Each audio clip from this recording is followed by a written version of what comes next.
Welcome back in, bitches! I did not even use the shower at first. I just stood there, fully dressed, one hand on the lock, crying quietly, because the room belonged to me for 10 minutes and nobody died because of it. The letter that made her sick arrived 11 months after I first told Dad what Ryan was doing. It was from the prosecutor's office. A notice of evidence disclosure before sentencing. Inside was a copy of Ryan's seized files, including a folder labeled Pilot Family. Our family? There were notes about Mom's grief triggers, Dad's guilt language, Cassandra's obedience, my resistance. There were plans for future workshops, future families, future demonstrations. And at the back was a scanned page from Jeremy's old school counseling file. My parents had never seen it. Jeremy had told his counselor he felt watched at home by an adult relative during visits. He did not name Ryan directly, but he described enough. The counselor had called our house once. Ryan had answered because he was visiting that summer. He wrote in his own notes that he handled it. Mom read that page and her whole body understood before her mind could protect her. That was why she threw up in the sink. Not because the letter proved Ryan was bad. We already knew that. Because it proved the locked door had not been the beginning of our family's tragedy. It had been one of the last places my brother still had control. Dad read the page after Mom. He sat down on the kitchen floor and pressed his fist against his mouth. Cassandra turned away. I watched the bathroom door, the real one, the one with a lock. No one spoke for a long time. Then Mom crawled to the trash can and dropped Ryan's old letters inside, the sympathy cards he had sent after his arrest, the apology note he had mailed through our grandmother, the folded church flyer with his name on it. She put all of it in the trash, then tied the bag herself. I believed him over you, she said. I did not say it was okay. It was not. Mom gave a statement at sentencing, not defending Ryan, Alright, we're getting this started. for mercy. She said, I let fear make me obedient to the So, wrong person. if you remember from yesterday, we're on our way to Bermesia.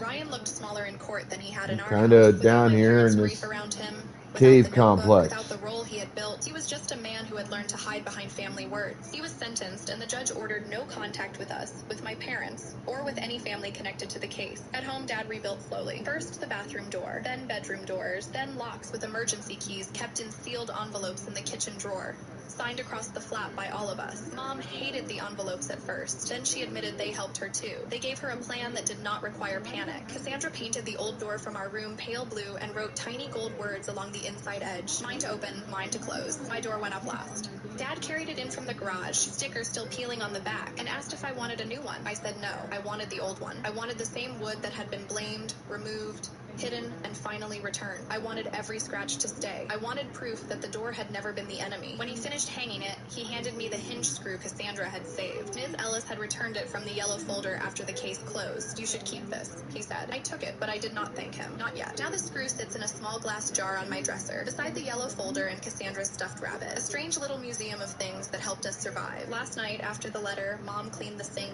washed her face, and stood outside my bedroom. Her hand lifted toward the knob, then stopped. She knocked. A real knock. Soft, waiting. I opened the door halfway. She looked at the space behind me like she understood finally that a closed door was not a rejection. It was a boundary. It was breath. It was proof that I belonged to myself. I am sorry, she said. I nodded once. I know. Then I closed the door gently, turned the lock, and sat on my bed while Cassandra played music through the wall we had fought to get back. I don't remember taking that picture. But, yeah.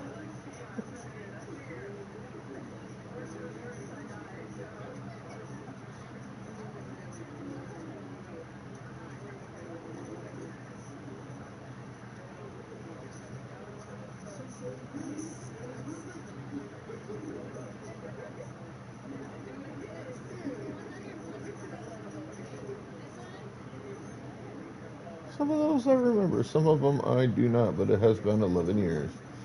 Interesting.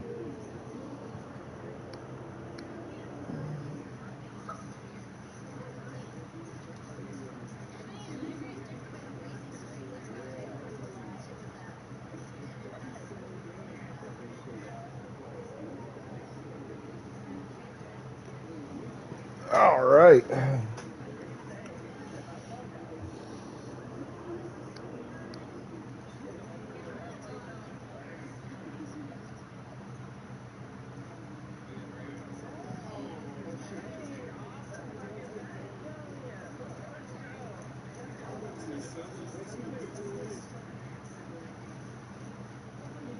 So, we've already got a few people in here. We've got Goliath, as usual. We've got the Mystic Wolf 11, who's usually in here most days, and I appreciate that. And we have my buddy, COD God Maverick.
Kind of wondering where Ghost will spend recently. I haven't seen him in a while.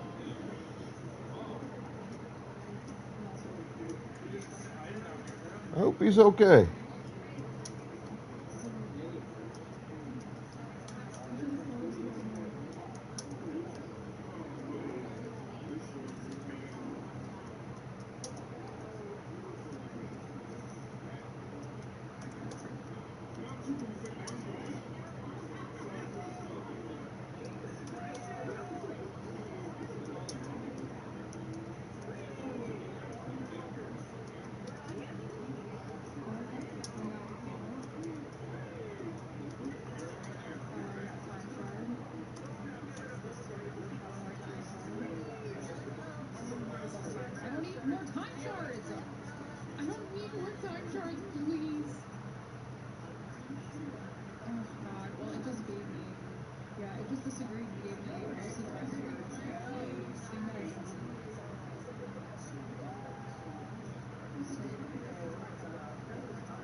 And we'll give a shout out to the individual I raided into last night.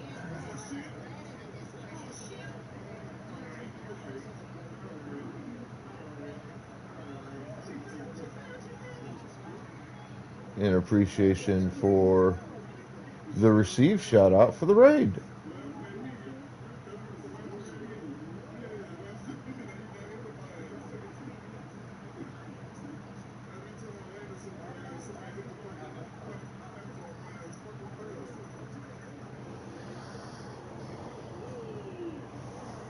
All right.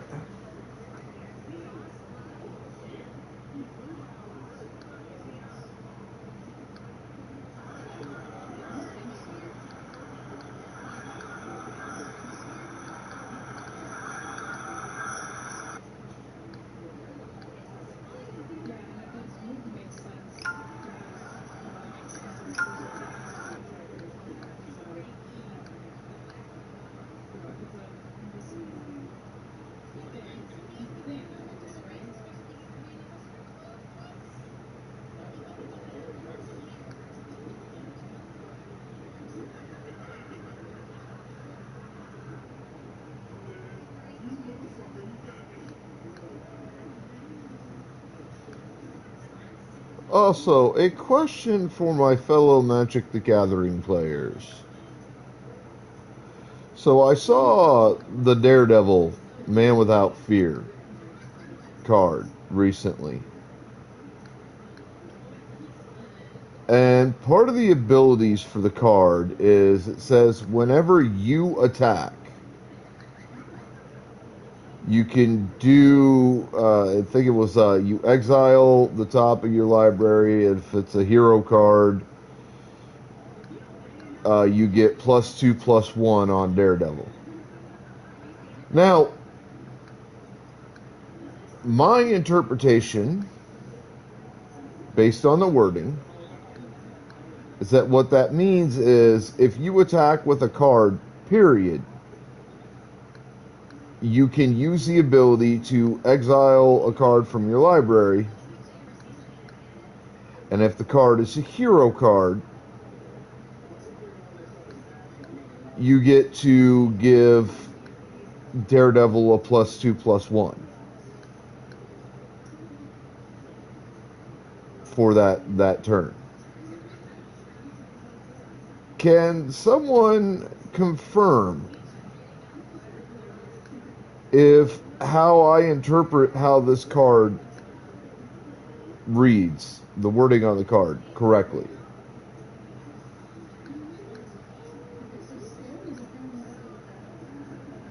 It's a bit on the ambiguous side,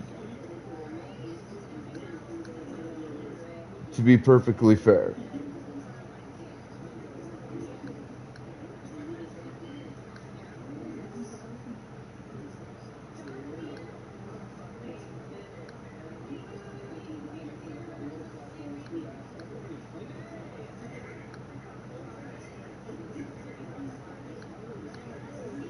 But then again, you know, MTG has been going for what, like close to 30 years at this point. And I know ambiguous card text has been an issue for years now in Magic and in Yu-Gi-Oh! That's why there's errata list and things of that nature. But I'm curious, because I know there's more than one card in the game that would have to have text similar in nature. And some of those cards are probably older cards. So I would assume at this point that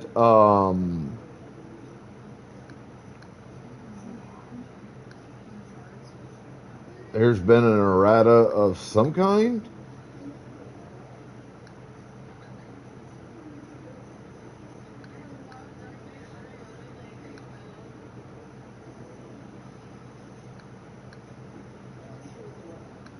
But just based on the wording of the card, it would seem as if you could potentially, if you build the deck correctly and run Daredevil as your commander, you potentially could OTK with the card. You could very easily set Daredevil up to one-shot players.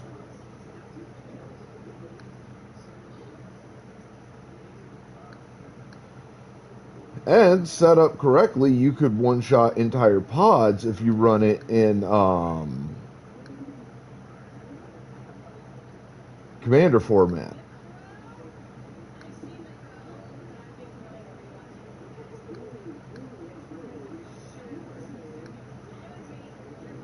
Because there are cards out there that let you take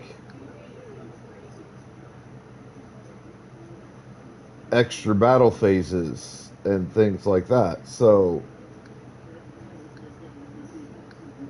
kind of curious.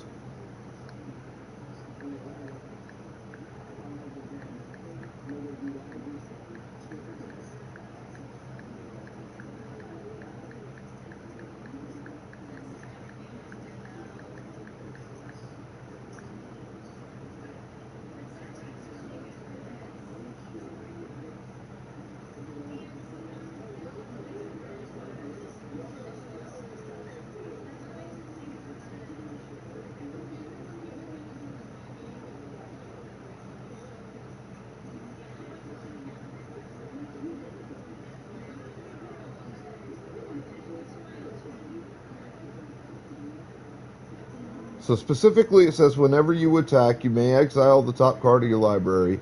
If that card is a hero card, Daredevil gets +2/+1 until end of turn.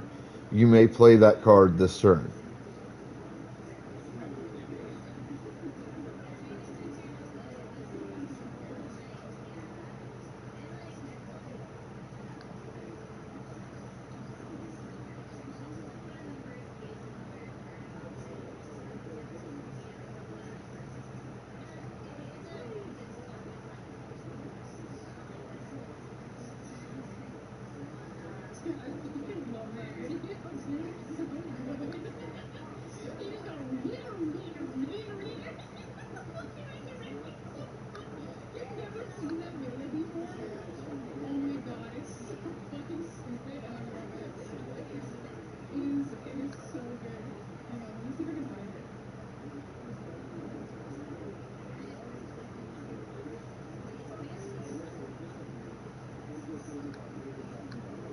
So, yeah, if someone could perhaps explain whether or not my interpretation of the wording there is correct, and if it's not, exactly why. Since the card doesn't say whenever this creature attacks, it says whenever you attack, you indicates Went up you to my as the mountain cabin at player. 6 a.m. to winterize my daughter-in-law's boots were on the porch. Contractor's truck So beside hers. I stood I up see on the that, fence, drove back down, and dialed his you know, wife. I She interpret whispered, that "What road is?" The fog hadn't burned off yet when I pulled into a as gravel turnout at the base of Ridgecrest Road. 5:52 in the morning. My if car you was have still too hot multiple to turn, cards on and with the field that are windshield I could see the capable of first family rays attacking, crawling across the peaks above Harmon Lake. I put the truck in and you four-wheel drive and attack with started those out. cards, Winterizing the cabin was a solo ritual. Had been for 31 years. Every October, same weekend, drain the pipes, then for set each the water on the attack, wellhead, pull the valve on the propane. you can use Daredevil's ability. Looked mean.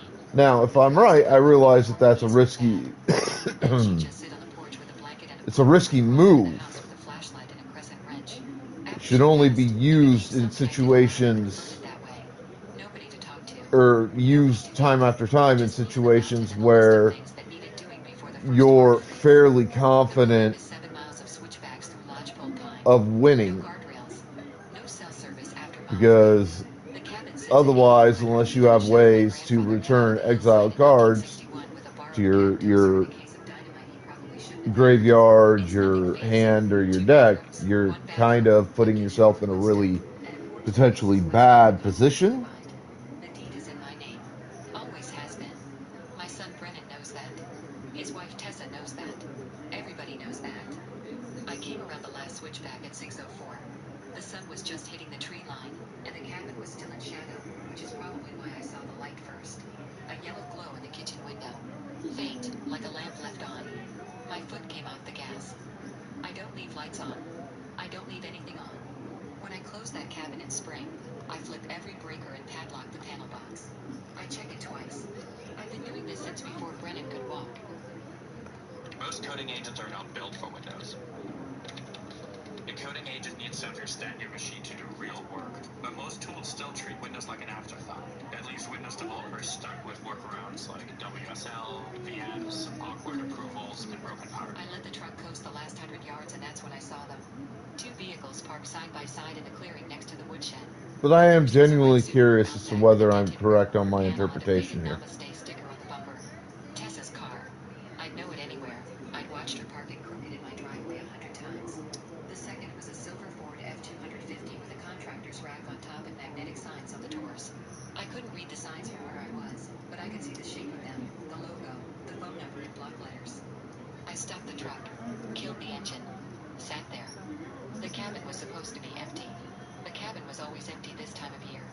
Nobody had a key except me. I changed the locks in April after Brennan mentioned Tessa wanting to use the place for the last weekend. I'd said no. He pushed. I'd said no again. That was the end of it, or so I thought. I got out of the truck quietly. Not sneaking. I don't sneak on my own property, but quietly. I walked up the path near the aspens, the dead leaves crunching soft under my boots, and as I got closer I could see more. The porch light was off, but the kitchen light was definitely on. There was a pair of boots on the porch. They were sitting next to the door with flashing light.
I was one-shotting these damn things yesterday.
So balls out.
She had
to enter, and you change the locks to prevent the owner from accessing his own property. That's criminal trespassing for the Now get dressed. Grady was already moving. He had his jeans on and was wearing a flannel shirt over his head, not looking at anyone, his face calm. He grabbed his boots from the side of the bed. It went outside. He passed me without making eye contact. Charlene was standing in the hallway. She turned around. She unrolled past her and she pushed him.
kids complicate everything.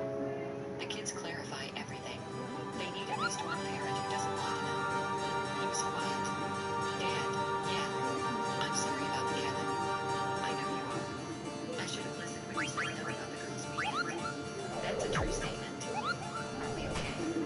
You and I were there with the problem, but we're going to need some time. 3 weeks later, I drove back up to Ridgecrest with the new jam kit, the new deadbolt, and the camera system. I spent 2 days up there alone. I replaced the door, installed the cameras, porch, east window, parking area, back of the cabin, and tested them from the app on my phone. I stood on the porch in the late afternoon light, down at the divide. The Aspen's had turned and most of the leaves were down. It would snow within a week. I bought a new quilt at the Pendleton store in town. Different pattern. I made the bed with fresh sheets and the new quilt and stood in the bedroom doorway. It looked different, but right. I locked the new deadbolt behind me, tested it twice, and drove down the mountain. At mile marker 4, I got a notification on my phone. The porch camera, triggered by a branch flowing across the steps. I watched it for a second, saw the branch, saw the empty porch, saw the locked door, and put my phone away. World was still Okay. when I found it. I didn't stop. I just drove home. That didn't happen yesterday. The engine off, listening to it tick as it cooled down. The mountains were still up there. They made a noise against the snow. The cameras were watching. The lights were on. Some things you can break, some things you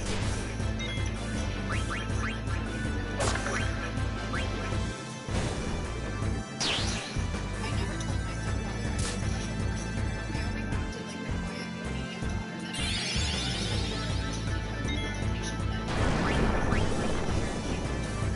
I was a special person. I always acted like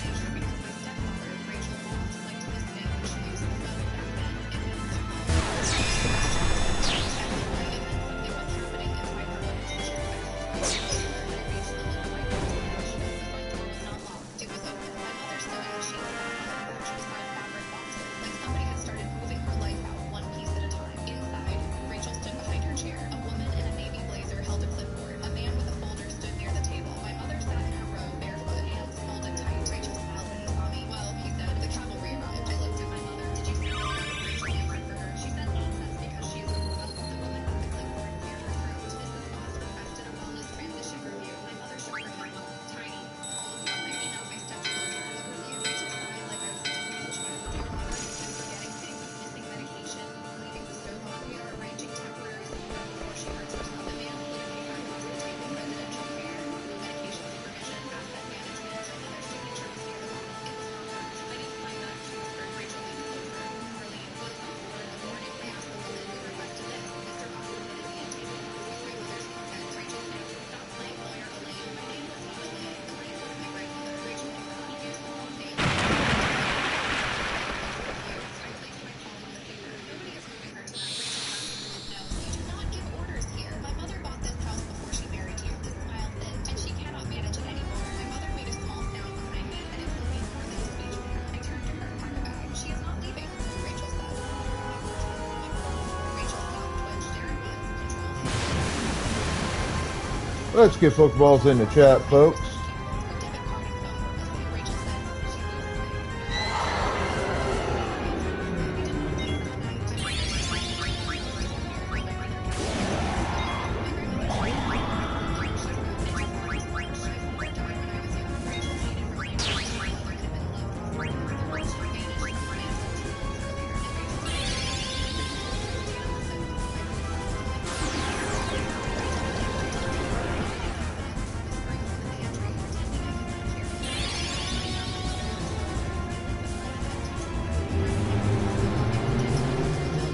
This could, yeah, that's gonna suck.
Motherfucker!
There he goes.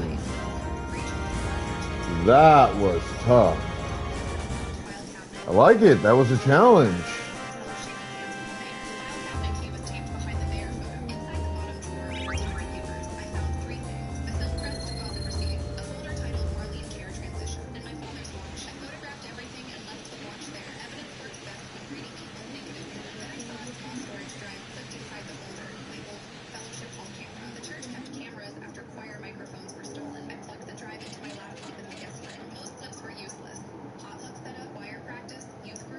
Pastor Dennis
Huh, so they're going back to Alexandria. In case the war tried to bury us. She does not talk about it because she has discipline, he said. And if you knew who she was, you would be ashamed of every small joke you ever made. Rachel looked from him to me. For years, he had mistaken quiet for emptiness, obedience for fear, and my mother's patience for permission. I held his gaze. I never needed you to know who I was, I said. I needed my mother's name. The church treasurer called the denomination office from the hallway. Carl called his bank supervisor. Susan, already on speaker from my phone, told my mother not to answer questions without her present. One board member called the police. Rachel tried to reach her. Arlene, honey, this has gone too far. She closed the recipe box. No, she said.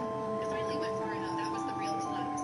Not the officers, not Dennis sinking into a chair, not Rachel losing his place at the table. It was the loss of all those for years. Afterward, the fallout moved slowly, but cleanly. Pastor Dennis resigned before the church could remove him. The nation opened an investigation. The bank froze the suspicious transfers. Hillcrest refunded the deposit after Susan sent them the new directives and a letter that made their director sound like he had swallowed a lemon. Rachel moved into his sister's basement after my mother changed the locks. He tried once to come by for his golf clubs. Sharon stood on the porch with a garden drum and said his clothes were in storage and his pride was not on the property. My mother laughed after he left. She laughed so hard she had to sit down. The shop building stayed hers. The women's co-op painted the door yellow and hung a sign that said Marlene's room. My mother pretended to hate it. Every Tuesday she brought cookies and touched the sign. Rachel faced investigation for financial exploitation, forged documents, and attempted coercive transfer of property. Pastor Dennis faced his own consequences. I will not pretend the legal process felt satisfying every day. Paperwork does not heal years of being corrected in your own kitchen, but my mother got her accounts back. She got her building back. She got her sewing room back. And nearly 6 months later, Susan returned my father's watch in a sealed evidence bag. The cracked black strap was still there, with the tiny scratch from the summer he dropped it off the dock. My mother held it for a long time, then she handed it to me. I want you to keep it,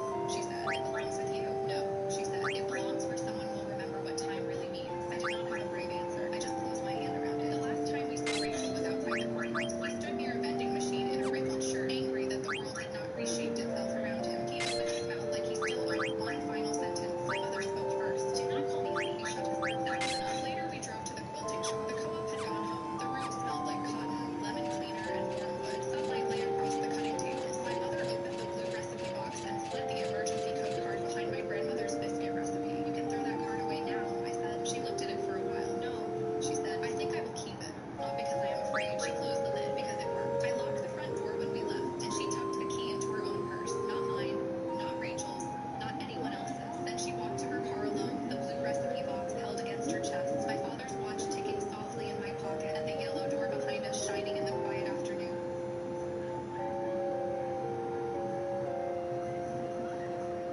Aliens wasn't just a sci-fi sequel. It was a... The judge slid the deed across the bench and asked my father, sir, who paid for the $30,000 in renovations? Dad swallowed hard. That's irrelevant. My attorney dropped 47 receipts on the table. The entire courtroom went silent. My brother's lawyer leaned over, whispered 3 words in his ear, and my brother immediately started crying. The bailiff hadn't even finished announcing the case number when my brother Travis stood up at the plaintiff's table and started straightening his tie like he was about to accept an award. A man named Garrett Holloway who charged $400 an hour and dressed like he charged $6, and the two of them shared a small private laugh. I watched Travis glance back at me across the aisle, and there it was, that look he'd been giving me my whole life. The one that said the matter was already decided, that the paperwork was just a formality, that the house on Birchwood Lane in Cedar Falls was already as good as his. He had no idea what was sitting inside my attorney's leather folder. He kept glancing at it, actually, not at me, but at the folder, and dismissing it the way you dismiss a thing you've already decided can't hurt you. A folder. So what? Everybody brought folders to court.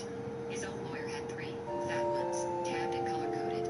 Mine had one, thin, plain, sitting closed in front of a woman who hadn't said a word since we walked in. Travis looked at that thin folder and what he saw was a sister who was outmatched. He'd been seeing that his whole life. It was the most comfortable thing in the world for him to see. They'd been pushing like this for a while. Not in any way you could point to in a single moment, but in the slow accumulation of the kind of moves people make when they think nobody is keeping records. It started about 2 years back, right after Mom passed, when our father, Raymond Caldwell, 68 years old and stubborn as a fence post, decided that the family home should go to family. That phrase meant something very specific in his mouth. It meant Travis. It had always meant Travis. What it conveniently left out was that for the previous 6 years, I had been the one paying to keep that house standing. My name is Dana Caldwell. I'm 34, and for most of my adult life I made the quiet mistake of believing that doing the right thing without a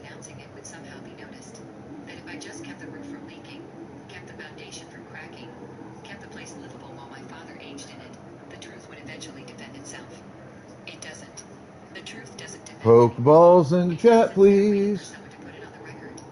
So I did. The dispute that brought us into Judge Eleanor Whitmore's courtroom on a gray Tuesday morning was, on its surface, simple. After Mom died, Dad reportedly transferred the deed to the virtual property into a trust, and the trust named Travis as the beneficiary. He'd done it without telling me. I found out 8 months later, by accident, when a tax document came to my address, because of course the property tax bills had been coming to me for years, since I was the one paying them. When I asked Dad about it, he gave me the speech. The one about how Travis had a family to think about, how Travis needed the stability, how I was doing fine on my own and didn't need the help. Travis, for the record, was 41, twice divorced, and between what he generously called ventures. His most recent venture had been a food truck that sold artisanal grilled cheese and lasted exactly 1 summer. I couldn't let it go. People kept telling me to let it go. My friend Maria told me it wasn't worth the relationship. My own husband, Marcus, told me he'd support whatever I decided, but that fighting family in court was a special kind of misery. But here's the thing they didn't know, the thing I hadn't told anyone, the thing I'd been collecting in a fireproof box in my closet for 6 years without ever fully admitting to myself why I was keeping them. Receipts. Every check, every invoice, every contractor's quote, every bank transfer. The new roof in 2019, $11,000. The foundation repair in 2020 when the east wall started bowing, $9,400. The full HVAC replacement the winter the furnace died and Dad was sleeping in 2 sweaters, $6,200. The rewiring after the kitchen outlet sparked. The water heater. The replumbing of the upstairs bathroom. The window replacements. The new septic line. $30,000. A little more, actually, but 30 was the number that mattered, because 30 was the number that turned a gift to family into something a court had to look at very, very carefully. The pushing had its own rhythm once you learned to see it. It was Travis showing up at the house on weekends and rearranging the garage like he already lived there. It was him telling the neighbor, Mr. Atchison next door, that he'd be taking over the place soon. Mr. Atchison mentioned it to me in the grocery store. Got a bad feeling about what she's trying to do here. I had to set down a carton of eggs because my hands stopped working for a second. It was Travis asking me, at Thanksgiving, in front of everyone, whether I still had a key to Dad's house, as though the key were the issue, as though I hadn't used that key to let in roofers and electricians and a foundation crew for 6 years running. Each push was small. That was the design of it, whether Travis understood the design or not. No single move was big enough to fight over. People are insane fighting over a comment about a key. So you let the key comment go, and you let the garage go.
Well, that's a bitch. The way she did when she was about to take a drink. And she said, Your Honor, with the court's permission, perhaps we can save Mr. Hall. It's just like a very cool way to prototype extremely quickly. If I go here in Figma, I just have this design here that I pulled together. And I can just take the link, I can copy link to selection. And then I can go into Codex, I can just paste the link. Use the Figma. On the difficulty of answering, she walked to the table. She had the folder, the thin leather folder I'd watched her carry in, the one Travis had glanced at with zero curiosity because why would he be curious? He'd already won this in his head years ago. He looked at it now, though. Now that she touched it, he looked. She opened it, and she began to lay them down. Not all at once. That was the thing about Rosalind. She could have dropped a stack. Holloway would have dropped a stack. The dramatic thud, the gesture. Instead, she laid them down one at a time, face up, in a row across the table. And as she laid each one, she said the number out loud. Flat, no drama, just the fact of it. She told me the night before that drama was the enemy. Drama gives them something to push against, she'd said. Numbers don't push back. You can't argue with a number. You can only sit there while it gets read to you. Roof replacement, $11,200. Paid by Dana Caldwell, March 2019. Down went the receipt, and the canceled check stapled behind it, and the bank record behind that. Foundation stabilization, $9,400. Paid by Dana Caldwell, August 2020. Down went the next. HVAC system, full replacement, $6,200. Paid by Dana Caldwell, January 2021. She kept going. The water heater, $890. The winter the old one flooded the basement. The kitchen rewiring after the outlet sparked, $1,200. The full replumb of the upstairs bathroom when the cast iron finally gave out. The window replacements, all 6 on the north side, the ones that had been letting the cold straight through. The new septic line that nobody wanted to talk about, but everybody had been grateful for. Each one a piece of paper. Each one a number. Each one with my name and a date and a canceled check and a bank line. The chain Rosalind had built to debit in the scanner. 47 of them. I had counted them the night before in my kitchen at 2 in the morning while Marcus slept, counting them like a person counts something to make sure it's real.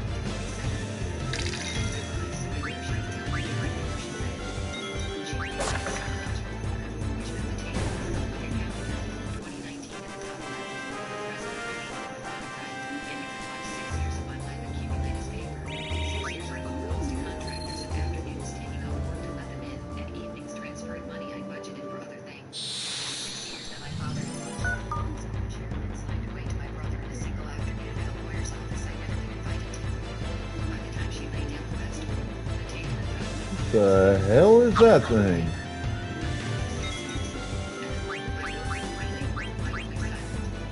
Oh, it's a Yeti. Wonder if it'll be vulnerable to fire magic.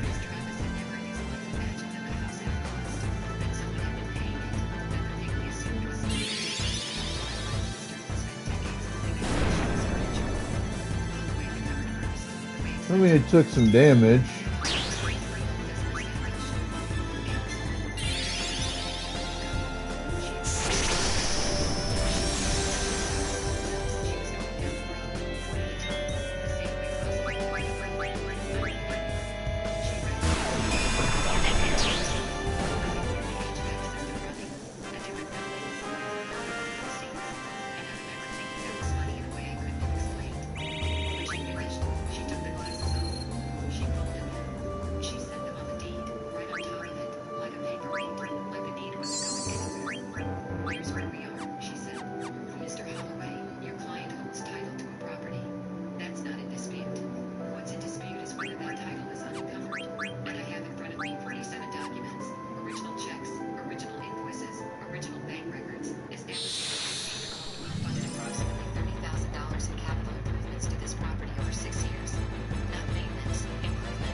Pokeballs out.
Huh.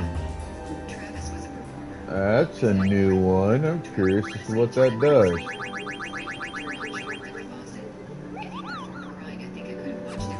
I don't know what trouble is in the context of this game.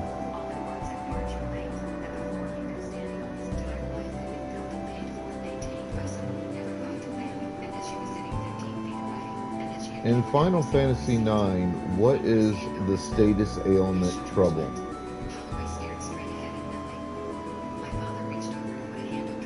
In Final Fantasy IX, what is the status ailment trouble?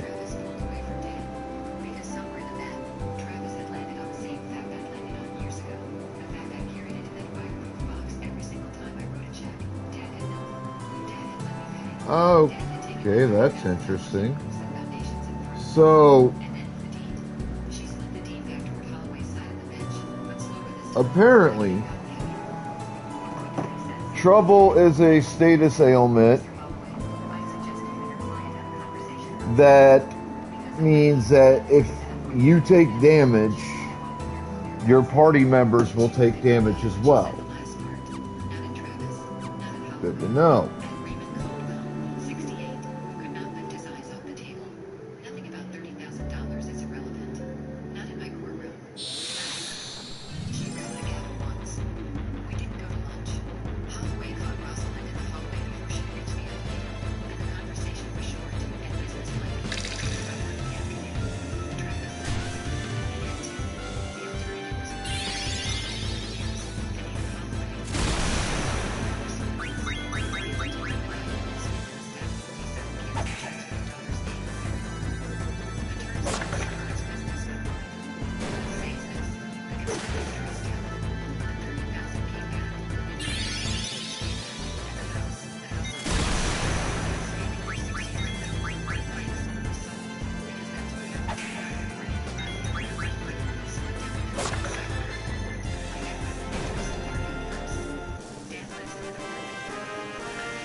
Chocobo tracks.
Alright, I gotta run to the restroom, grab some coffee. I'll be right back. Hang tight. Like we were discussing weekend plans instead of her commandeering my property. You've always been the reasonable one. That was it. Usually I'm so tight and cold to my personal favorite, to an extended friend. I asked. Things is up. Melissa waved her fork, dismissive. A bit of gravy flew off and landed on the white tablecloth. Perfect timing, really. The universe providing. The universe. As I walked the sun between my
Perfect. Claire.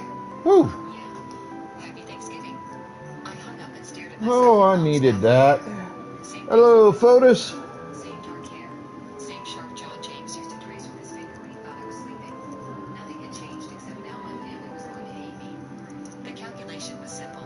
I could give in, let Melissa colonize my house, watch her take over room by room until I was a guest in my own space. Or I could draw a line so clear even they couldn't pretend to misunderstand. I washed my hands, reapplied lipstick, watched the color settle on my lips, red and definite, walked back out. They moved to the living room. Melissa was on the couch, Mom beside her doing that hair-stroking thing she'd done since Melissa was little. Dad stood by the fireplace in his prosecuting stance, one hand on the mantel, the other in his pocket. Feeling better? Mom asked. Her voice was careful, therapeutic. Much. Good. Because we need to talk about your attitude. My lawyer just sent the cease and desist to your email, Melissa. You should have it now. Melissa grabbed her phone, scrolled. Her face went white, then red, then white again. What did you do? Mom whispered, her hand frozen in Melissa's hair. Legal notification that any attempt to access my property without written consent constitutes trespassing.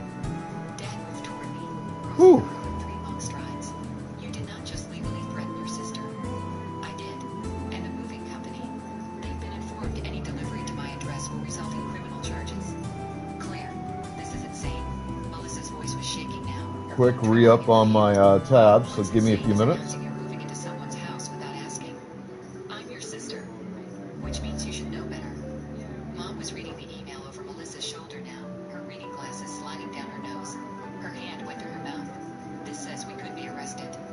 Only if you trespass. How is it trespassing when I have keys? Mom's voice was shaking, genuine confusion mixing with hurt. Had keys? Locks are being changed in about 80 minutes. The sound Melissa made was almost a laugh, high and sharp. You're changing the locks. On Thanksgiving. Seemed appropriate. This is what you've become? Dad's face was red now, properly angry in a way I hadn't seen since I was a teenager. Some vindictive. Careful. Property hoarding ice queen who'd rather threaten legal action than help her own sister? Yes. That stopped him. If that's what being clear looks like, then yes. I'm that person. I picked up my purse from the entry table, felt the familiar weight of it. The house is mine. I'm not sharing it. I'm not lending it. I'm not opening it up for family visits or surprise drop-ins. And if any of you show up without a written invitation, I will call the sheriff. You can't mean this, Mom said. She was crying harder now, the spora starting to run. Sweetheart, you're upset, but when you calm down. I am calm. This is what calm looks like. Then you're sick. Melissa was standing, her whole body rigid. James would be ashamed of you. James is dead. I'm not. You're dead inside, though. Clearly. Maybe. But I'm dead inside in a house I own, with boundaries you're going to respect whether you like it or not. I walked to the door, hand on the knob. The metal was cold against my palm. If you leave now, Dad said, his voice dropping to that dangerous quiet, don't come back. To this house? I wasn't planning on it. To this family? I turned, looked at all 3 of them. Mom crying, tissues balled in her fist.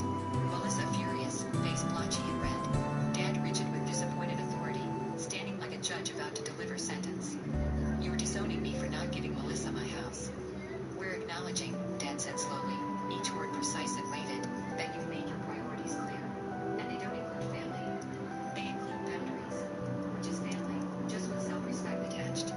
This is your final answer? Mom asked, her voice breaking on the last word.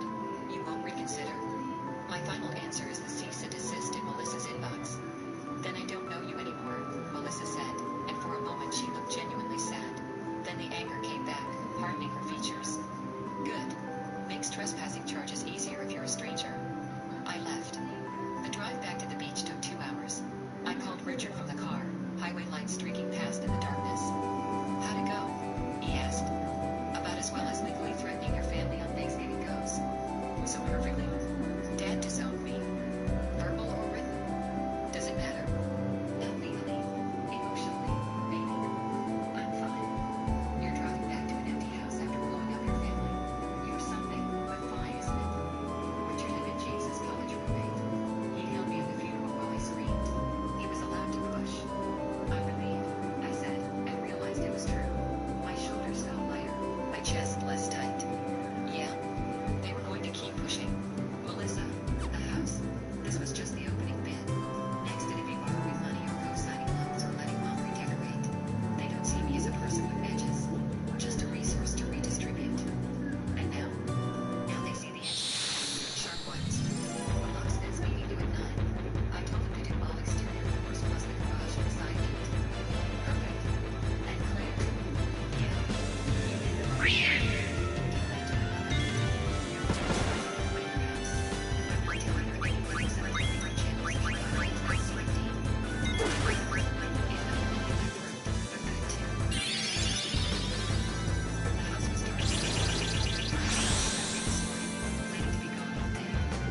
Okay, that did some good damage. I turned it off. The house was silent except for the ocean. I thought it for that sound, the specific roar of waves against this particular stretch of beach. James and I had talked about buying something together someday. Something with water views and room for the kids we planned. Instead, I had this. His dead money turned into walls and locks and square footage nobody could take. I poured a real glass of wine. Not the good stuff from dinner, just my regular Thursday red. Stood on the deck watching the ocean erase and rebuild itself, the moonlight making silver paths across the water. Tomorrow, Mom would call, or Dad. So fresh, abandoned plan. And I followed her. Every word I'd say, everything was right, everything loved. They tell me that I've gone crazy. That grief made me that I'd chosen property over everything. They wouldn't understand that property was the only thing I had left that could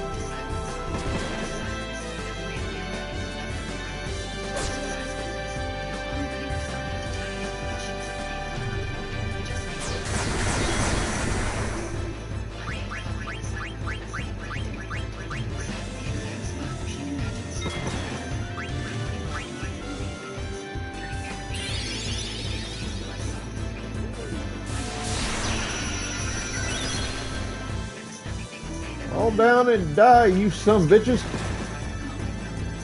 You're pissing me off.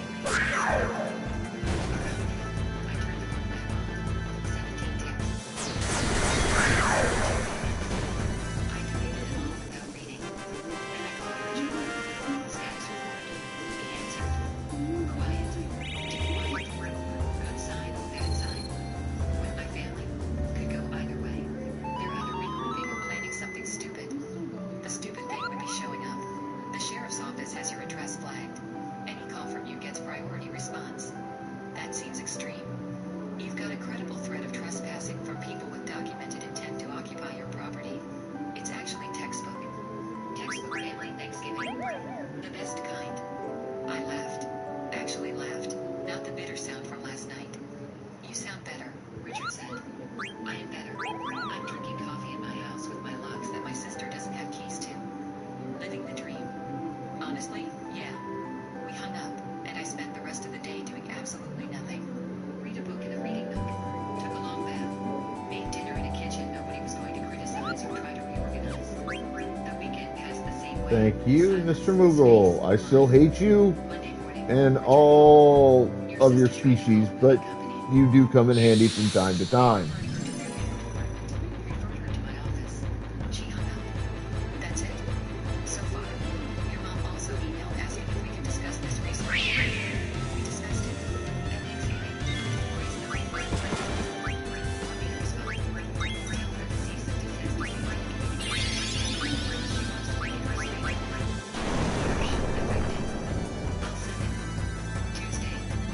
Alright, so they're fire resistant.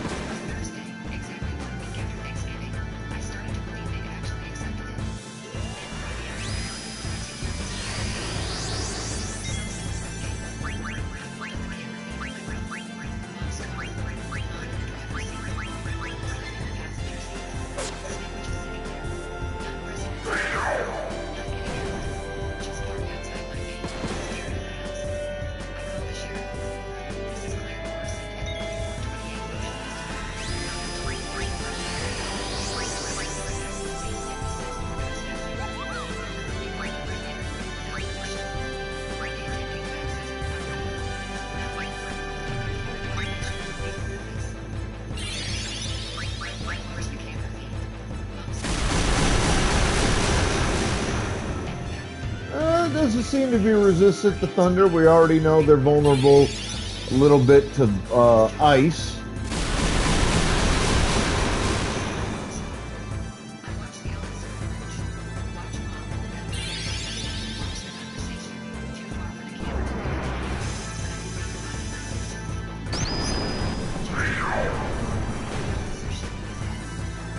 Oh, that did a significant portion of damage.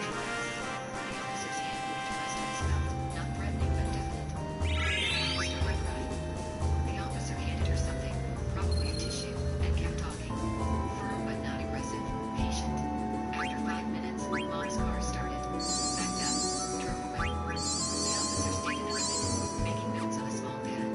Then he walked up to my gate and pressed the call button. I answered, yes. Miss Morrison, Deputy Chen. The individuals have left the property. I've documented the incident and reminded them that any future attempts to access this address will result in arrest for trespassing. You shouldn't have any more trouble. Thank you. You did the right thing calling. People think family has special rules, but property law doesn't care about relationships. I appreciate that. Have a good day, ma'am. The sheriff's car left.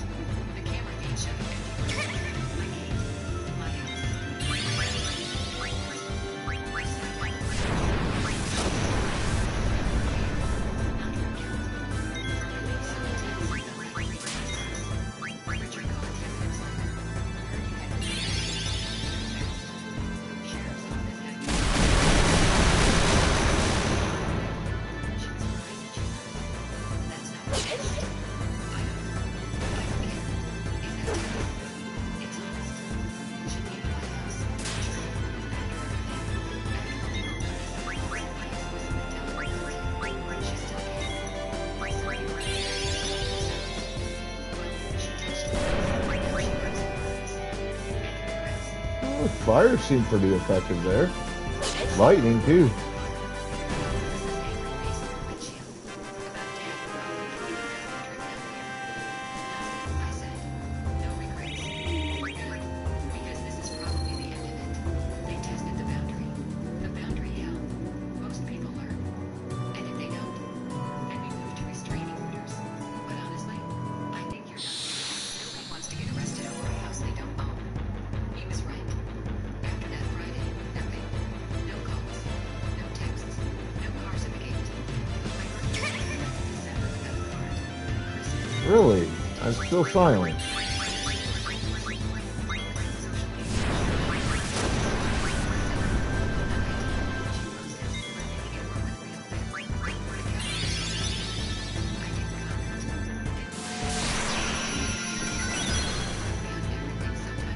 Ice is not terribly effective.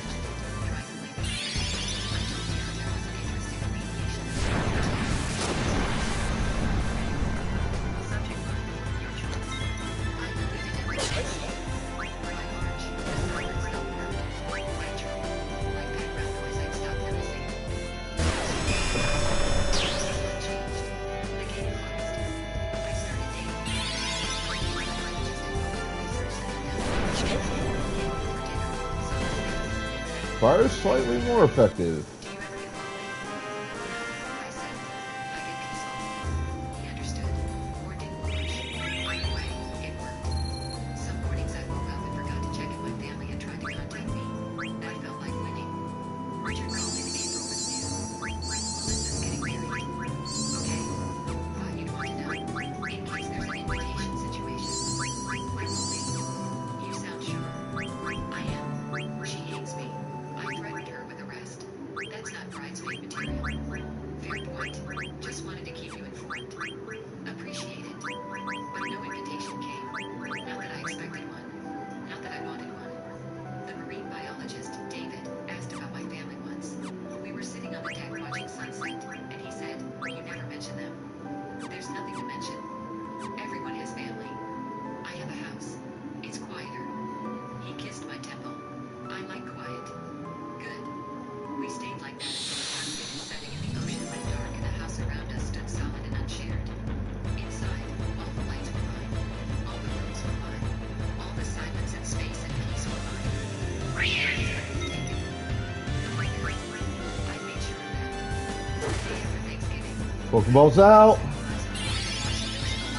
I wondered if I'd done the right thing. Now, 6 months later, sitting on my deck with someone who respected boundaries and didn't think family had unlimited access, I had my answer. I did. And I did every single time. To their aides, the jail medic was eventually sent.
lightning, not so much, apparently.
Oh, they really don't like ice magic. You go ahead and finish. She said, I'm Hello, Vadrio.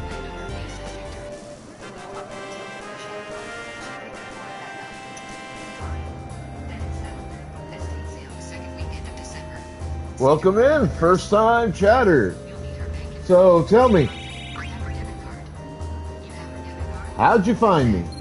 I manage her finance. I only ask because I'm trying to figure out where my reach is getting out to. Like a title. Like Colonel. Honestly, the amount of work I do for this family that nobody sees. The appointments, the paperwork, the bills. Do you know what assisted living costs? $6,100 a month. $6,100. And Cedarbrook wants first and last up front, plus a community fee. So the house has to sell. There's no two-way step. What happens to her family? Shelby asks. Not what happens to Grandma. What happens to the money? Is there someone that she don't pay? I'm happy that I'm showing up on that. Thank you. That's amazing.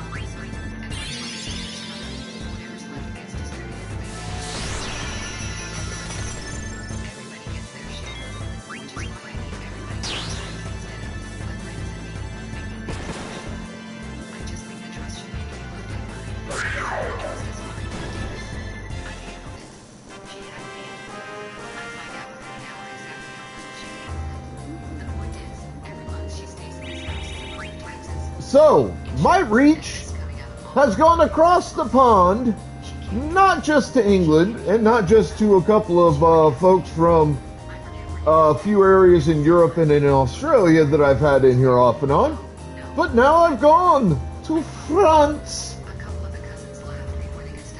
Ironically, apparently, I have French heritage myself, but I wasn't aware of it till a few years ago.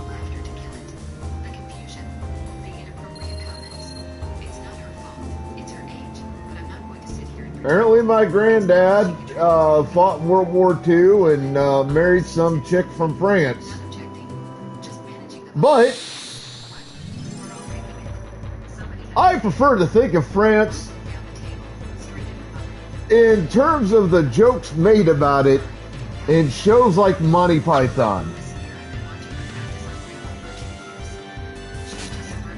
We're French. Why do you think we have this outrageous accent?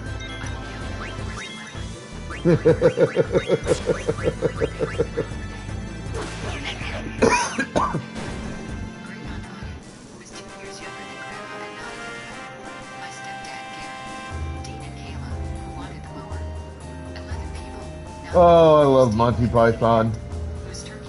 Sincerely, I think that is one of the greatest things that England has given the planet. She watched the heads go up and down the way you'd watch her roll those drinking fruit joints, like she was confirming a count of her own. Then she unfolded her hands from the top. Well, I mean, it's supposed to be for everyone, but it doesn't necessarily work out the way it ought to, but that's an entirely separate conversation. Two fingers and took out a single document, folded in thirds, the way papers come back from a county office, cream-colored, a race seal you can see pressed into it. What I will say in regards to that particular conversation is this. Next to the grading boat, she said, I know, not just believe, not just think, I am fully and entirely cognizant of the fact that humans, as a species, are more than fully capable of creating a true utopian society right here, right now. It is a choice on the part of humans to not do so. And that's as far as I'm willing to take that conversation at this point. the smirk went first, then the color. I saw that my PR got approved, but it was Tess Miller, and you know, I was so lazy. Like the moment I'm like, oh, I gotta go to like build right, like look at the test logs. Yeah, it's like, so I can just click into the skills tab, and I just be like, build kite. Okay, sick. Someone just like already figured this out. Then her mouth came open and stayed open, and her I am playing this on my PS4, not on or on my PS5 rather, not on a This isn't real. PS1. Though I do have a working, functional The real ones in the Harlan County PlayStation 1 system, since June 3rd, 1998. so I don't have What Davis said. the worry of disc switching once you get to She didn't read it. specific points. And this is also my first true full attempt 28 years. at It's a warranty deed. playing through this particular game. At 214 Sycamore Bend Road. Recorded June 3rd, 1998. The grantee is the Eldon and Eudora Lanfear Family Trust. She took a bite of jerky and chewed it without hurting. That's Paulette's house. The one she lives in. The one she raised Quinn in. It has never, not for one single day, belonged to her. You can hear the furnace tick. Nobody at that table was chewing anymore except I've beaten several Final Fantasies, inmates in 1998. but compared to the amount of them that are out there, it's been very, very few. I've beaten Final Fantasy X. I'm working on 10-2. This table and promised you they had that. I've beaten 15, 16, 8. I've beaten the first third of the Final Fantasy VII Remake. I'm working on Part 2 of the Final Fantasy Remake, which is titled Rebirth.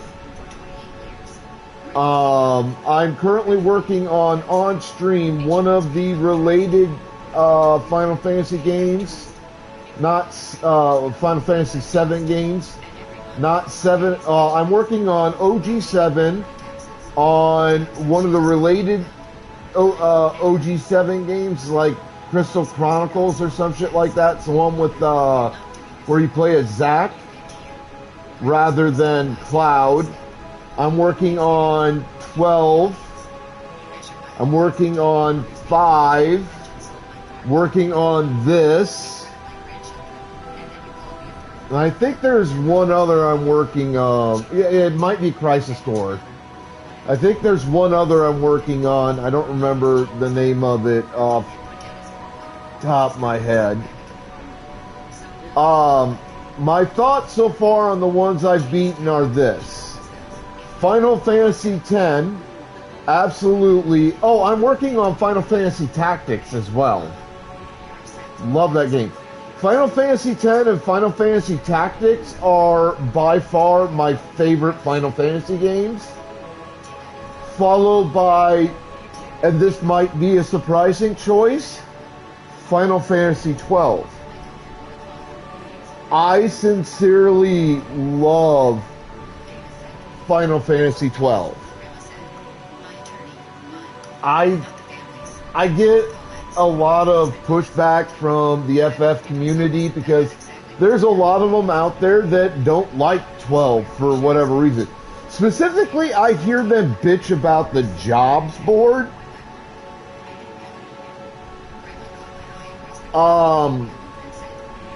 I actually like the concept of the jobs board. It's very unique in Final Fantasy play. I also hear bitching about the combat system, but honestly, the combat system in 12 is pretty similar to what I'm seeing here in 9.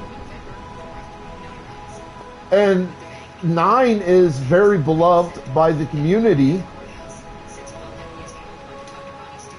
So I don't understand, because like realistically, those are the two things I hear bitched about in 12, about 12, is the jobs board and the fucking combat system.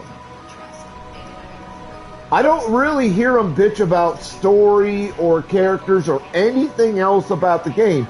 It's almost exclusively the jobs board and the combat system. I don't fucking understand it.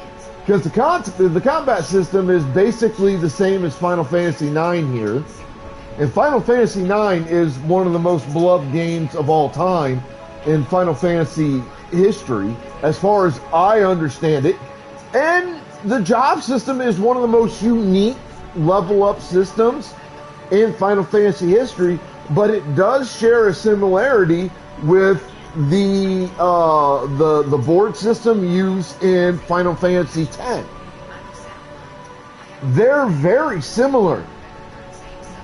They're not the same. They're both uniquely different, but there are a lot of similarities between the board system for level ups in 10 and the job system board in 12.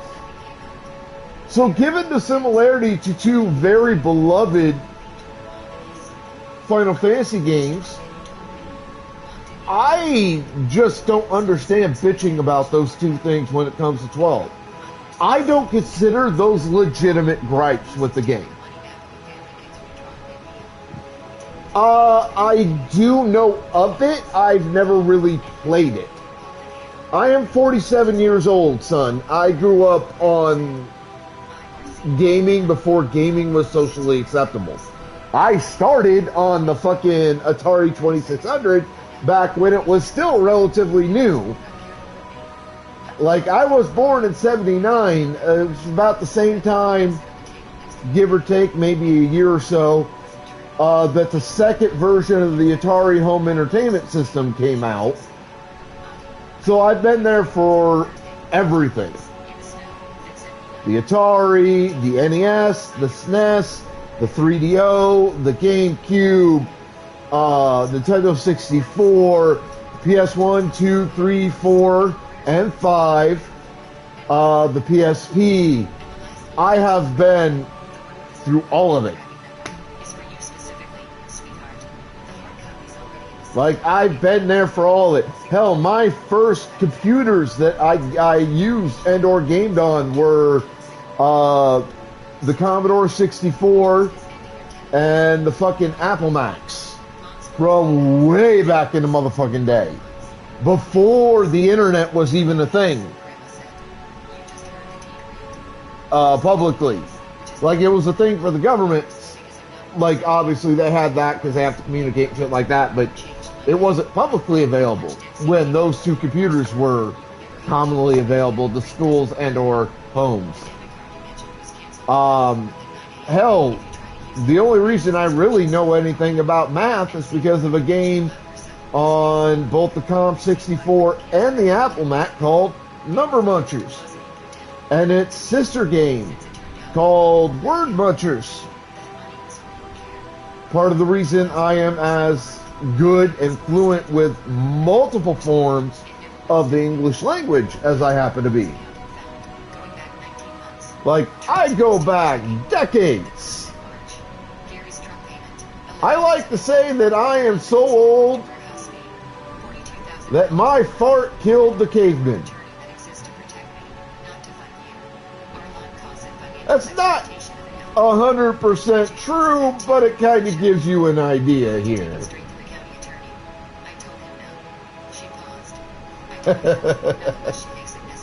I've been around for a while. I've been around that block more than a few times.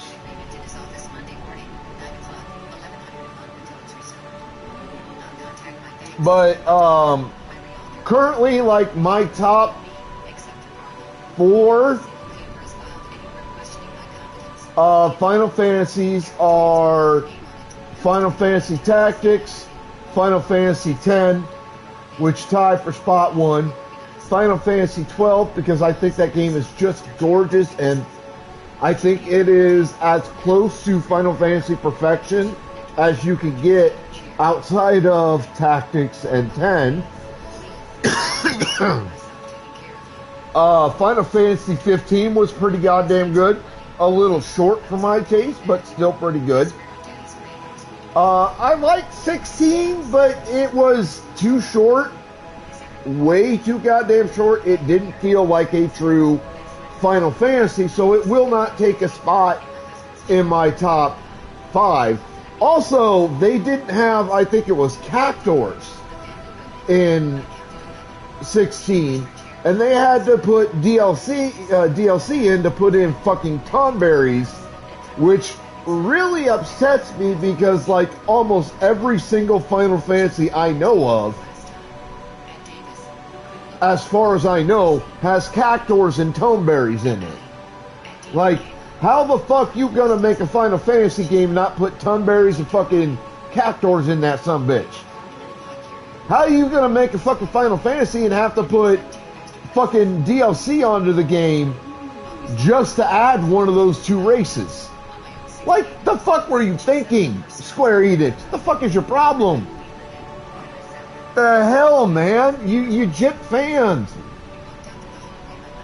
Jesus Christ, that shit pissed me off. Like, legitimately, when I played and beat 16 on stream, I was like, what the fuck, man?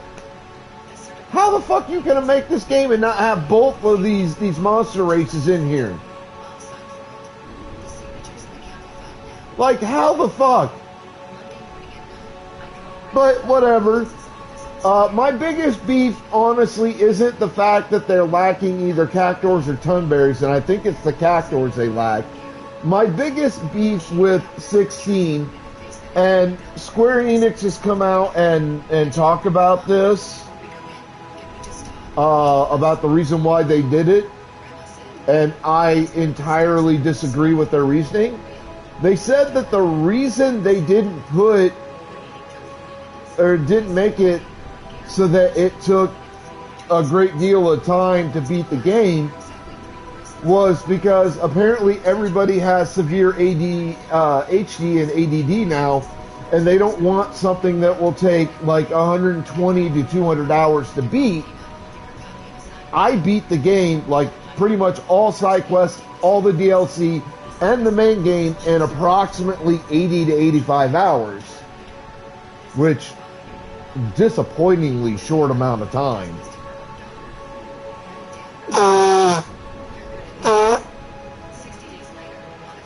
But they said the reason they made it so fucking short was because like everybody has ADD and ADHD and they don't want, like, nobody in the JRPG community wants fucking games that will take you, 100 to 200 hours to beat at a bare minimum, and I'm like, you guys are so full of fucking shit.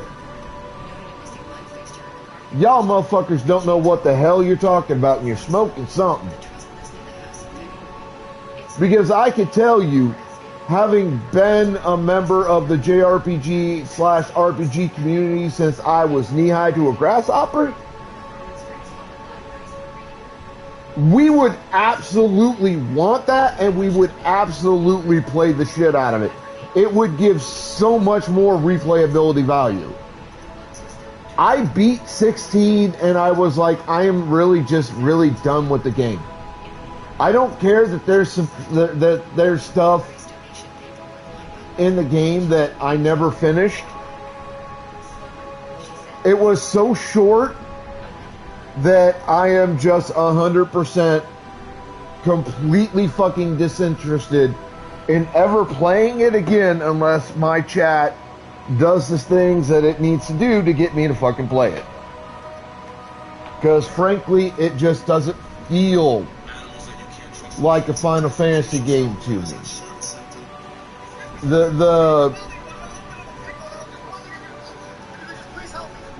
The shortness of the game really took away from my interest in ever putting that game back on. Now, I'm not saying it's a bad game overall. I like the concept. I enjoyed the story. I thought it was really good. But just like Final Fantasy VIII, that one thing about the game ruined the game for me. And this is why I'm not a fan of 8. 99.9% of Final Fantasy VIII was an absolutely amazing game. For that 99.9%, I give it at least a 9 out of 10, if not a 10 out of 10. Somewhere between a 9 to a 10 out of 10. For 99.9% of the game. Interesting story, compelling characters, fantastic gameplay, just chef's kiss all around for that 99.9%. Then you get to the final boss fight.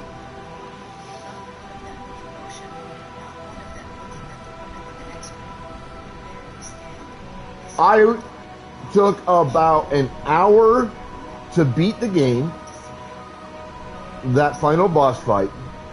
I was literally half asleep because I'd been trying to do a 24-hour stream, and I was getting to about 18 hours into it.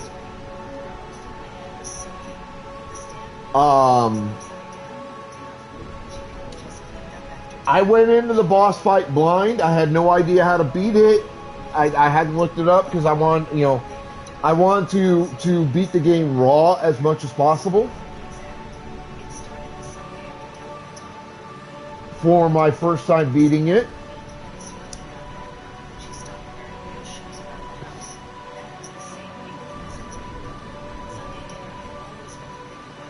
I lost my first attempt because it took me too long to figure out how to beat her. If I'd been a little bit more awake, I would have won that final boss fight on the first attempt.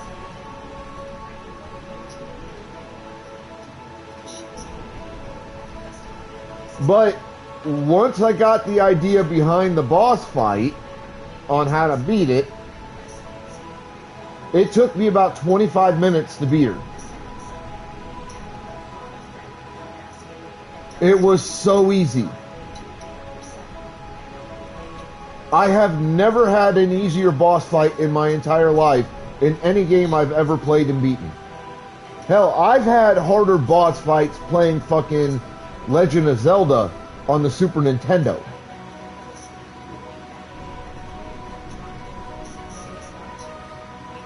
And I could beat that game in about 6 to 7 hours.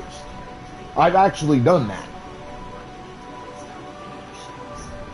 So for the boss fight to be as easy, if not easier, than a game from the Super Nintendo era,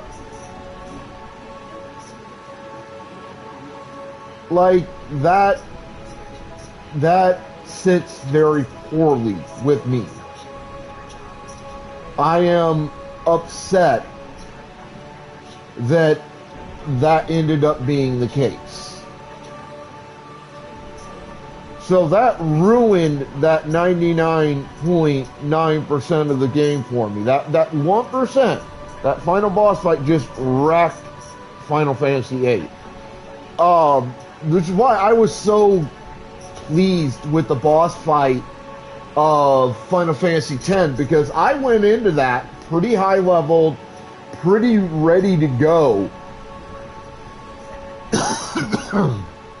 I spent like somewhere between about 180 to 250 hours going through that game to get to that fight.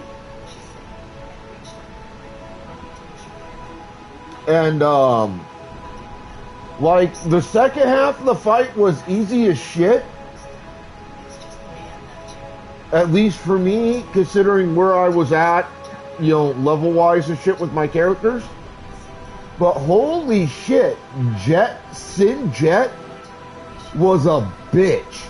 Took me a week and at least 6 attempts to beat him. It was ridiculous. But I loved it because it was a challenge. That's what a boss fight deserves to be in an RPG/JRPG style game. It doesn't matter how well leveled you are. You should have to go into that fight and have to really work hard to beat it. Because it is the final boss of the game. It is the penultimate fucking fight in the game. It's how you save everything and how you beat the game. It is your final battle.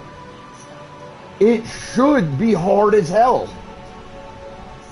Even if you go into the game with at least 2 max level and 1 near max level characters as your main party, it should take you a lot of work to beat it. You should be able to beat a boss literally half asleep in about an hour in just 2 attempts. Like, that is not a boss fight That is an early game fight or early to mid game fight. I was fighting things leading up to the castle and in the castle in Final Fantasy VIII that were way harder for me to beat, including sub-bosses, than the final boss of that game was. But 10, oh no. Oh no, no, no, no, no, no, no, no, no. 10's final boss?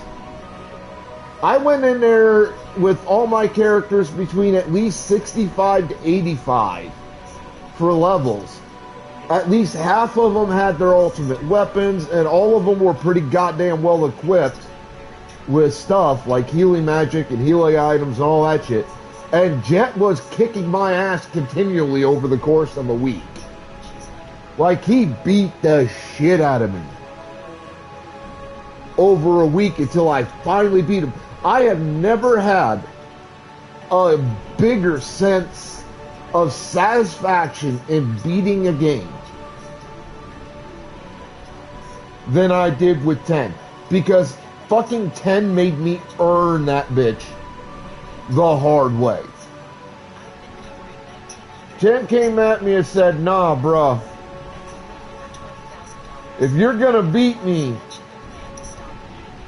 you are gonna bust your ass. And you're gonna work to win. This isn't gonna be just one of those, you know, you can be half asleep, what the fuck ever, that it's gonna not take you very much effort at all to beat it. You're gonna come into this and it's gonna make you work for it. And I appreciate the shit out of that with 10. It's why it qualifies as one of the best games and one of my favorite all-time games.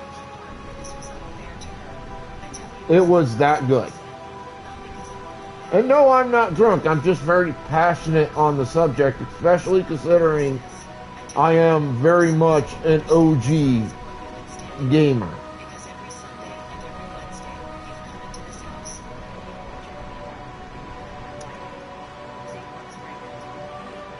Like, I just get really upset with games that pull stunts like what Final Fantasy VIII pulled in their final boss fight. I feel that your final boss in a game should be the hardest thing you will ever fight in the entirety of the game. And in 8, you don't get that. Like, the only way to make the final boss in 8 worth fighting, you know, makes it difficult, is if you don't go through the castle, take the time to get all your shit back so that you can do all your combat stuff, and you just go fight that bitch with basically just the fight command. But if you do that, you're never gonna beat her.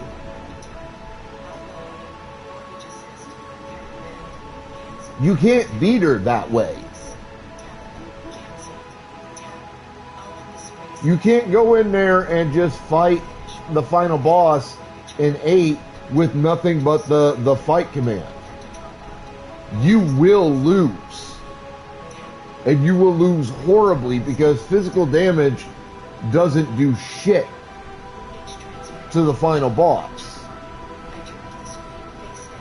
Like, we're talking somewhere between 10 to 30,000 HP, and you're dealing maybe 200 a hit at max levels with the best gear and shit you can find in the game.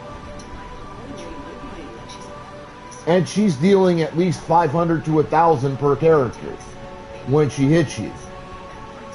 You'll never beat her without having at least some of your stuff back, like the ability to use inventory items and your what do they call them in 8? They don't call them aeons. What do they call them? They call them summons, I think, or something along that line. It's what 10 calls aeons.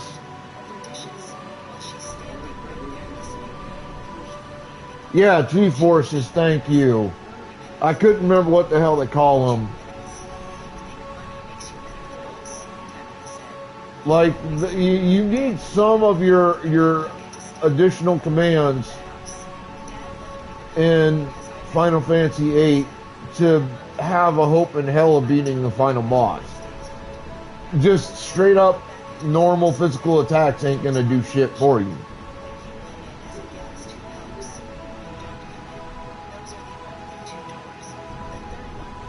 So, like, the boss fight is really uneven.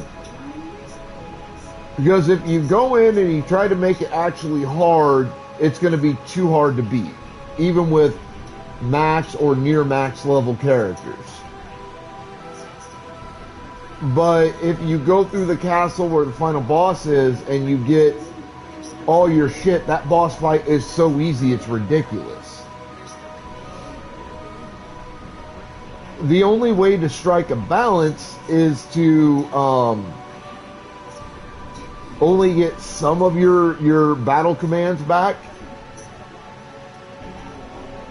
and then you have to decide which you feel is the best set to get back. Otherwise, you'll still be way overpowered for the boss fight. Like, for instance, if you really want to make it challenging, do not go into that boss fight with the command draw.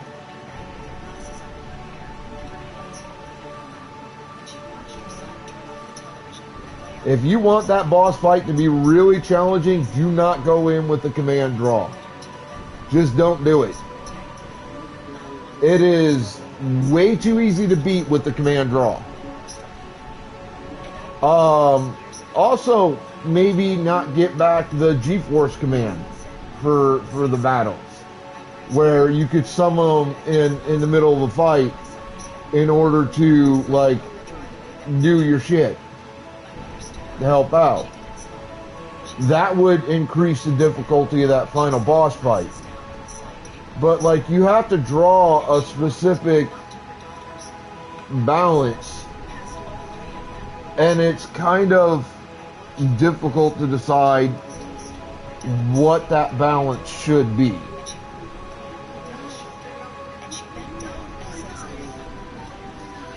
So, yeah, Final Fantasy VIII, that boss fight just ruined the game for him. But if I had to put a game that I'm playing that's Final Fantasy in that 5th slot, as what I think right now for Final Fantasies I remember playing, I know I played, that I think deserves that 5th slot in my top 5, it would either be this one, because I'm really enjoying this one so far, but I'm so early into the story and the play that I haven't formed an overall definitive opinion yet. Or I would say OG Final Fantasy VII. I think I'm about halfway to 3/4 of the way through that game right now. I'm just past, like, the Golden Saucer section of the game, so I'm not sure play-wise where that puts me in terms of going through the game. But I think it's about the halfway point or so. Like, I remember playing a little bit of Final Fantasies 1 through 6 when I was really, really young. Back during, like, the Nintendo through, like, the NES through, like, the Nintendo 64 era. But I don't remember enough of those games to have an opinion on them. You understand what I'm saying? I don't know the games well enough to formulate a definitive opinion. I am playing 5 on stream. It's been a while since I played it. So far, I like 5. At least what America calls 5. but I don't think I put it in the top rank of Final Fantasies for what I've seen of the story and the play and everything so far. As I've played it on stream, I think I would consider it a mid-tier Final Fantasy game.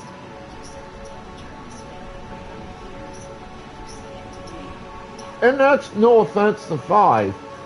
A lot of it has to do with the limitations of the era that it was released.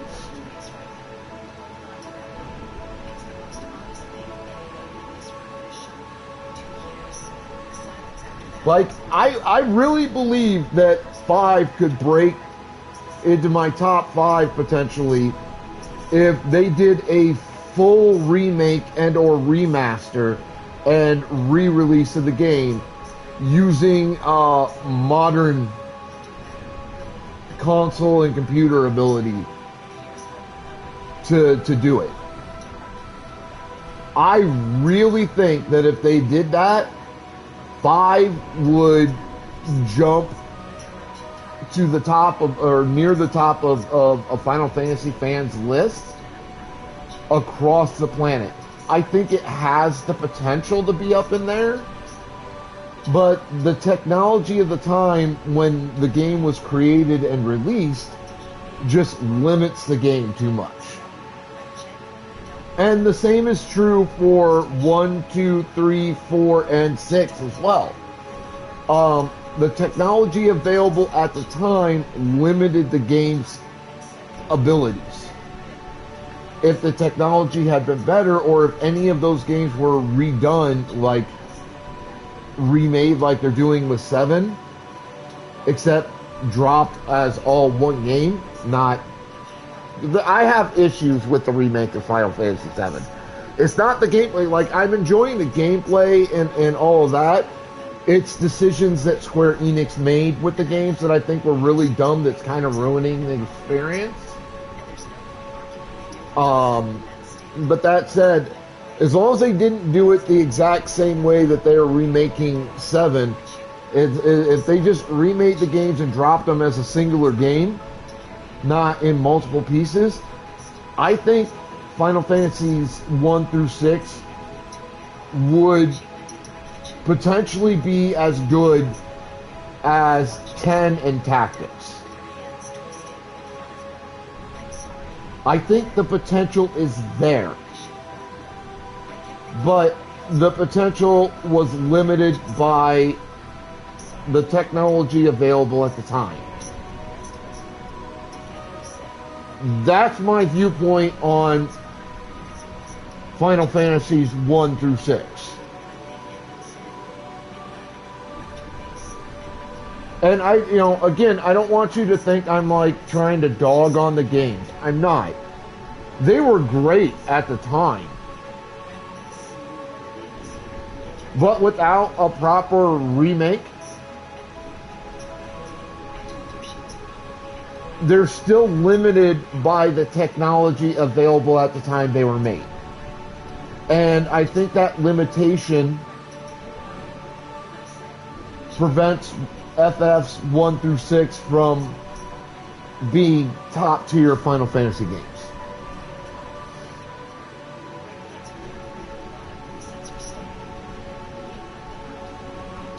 I mean, at some point I'm going to try to get 6 and play it, but I don't think that will change my opinion very much.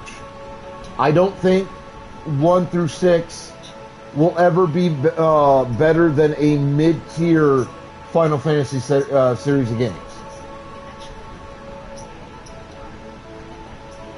Unless they do a proper remaster or remake of those games using available technology now to do so.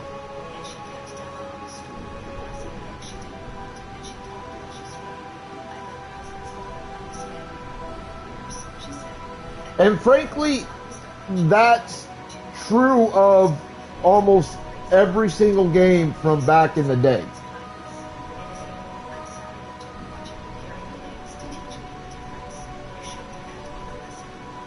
if they don't do proper remakes of the games, because remake is better than a remaster.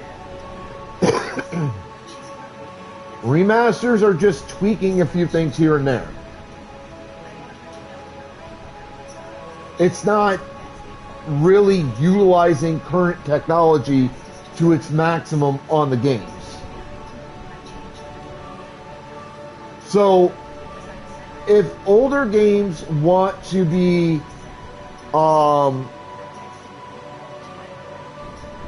really considered better after they're re-released on modern systems and technology, I feel like those older games need a full remake and re-release so that they can properly utilize modern technology to the maximum to maximize the gaming experience.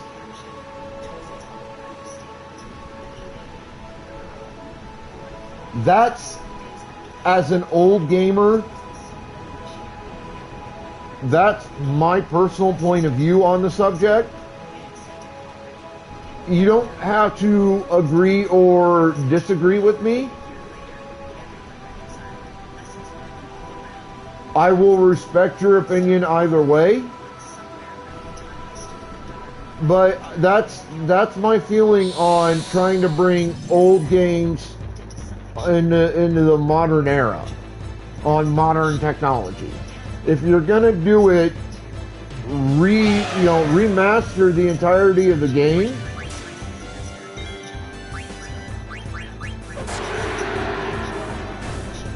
And utilize the modern technology to its fullest for the game, while trying not to change the game too much.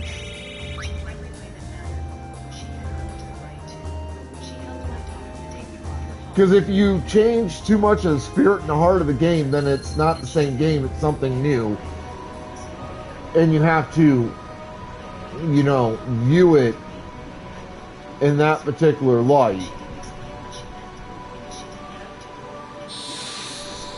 So if you can keep the heart and the spirit of the game intact while remastering it on modern technology, then you're good to go.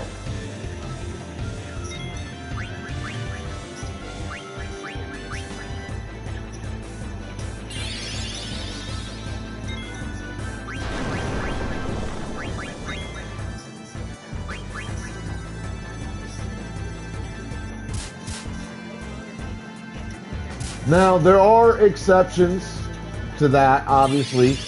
Like,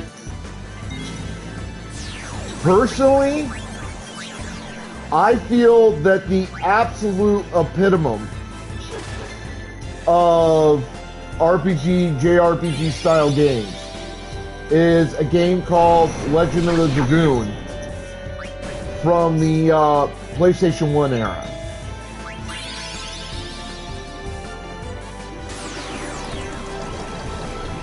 That game epitomizes what an RPG or JRPG style game should be. And they recently did a remaster several years ago of Legend of the Dragoon, where they just did a couple of tweaks here and there to really just kind of improve the experience of playing it without taking the risk of destroying the heart and soul of what is still one of the most beloved RPG games ever made.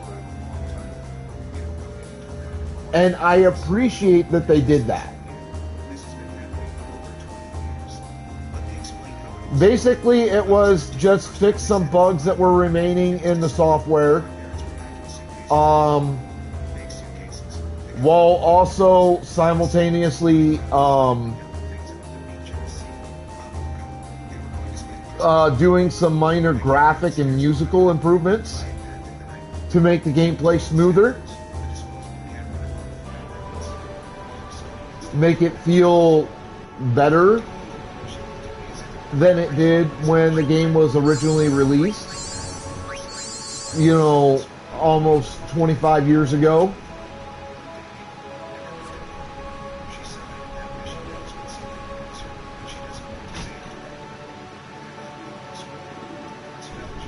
And I think that was a perfect decision on the part of the game devs for Legend of the Dragoon. It was a smart choice because they would have pissed off the entire JRPG fandom if they'd have done too much more than that, because really Dragoon was perfect as it was, or as close to absolute perfection as an JRPG game will ever get, in my opinion. At least based on what we've been seeing recently.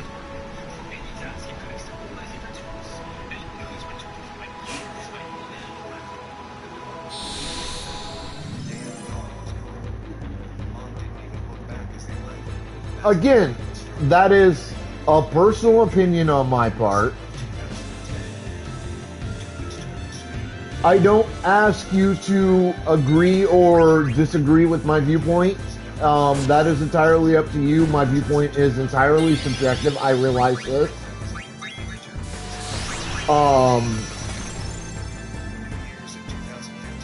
And if you don't agree, you know what? I'm actually okay with that. Like, I respect your opinion on it.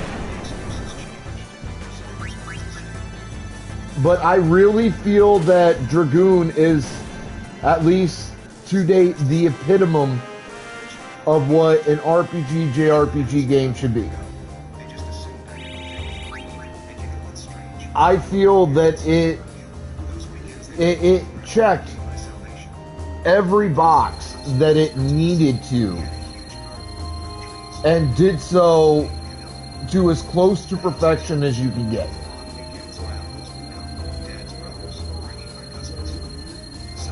Again, personal opinion on my part.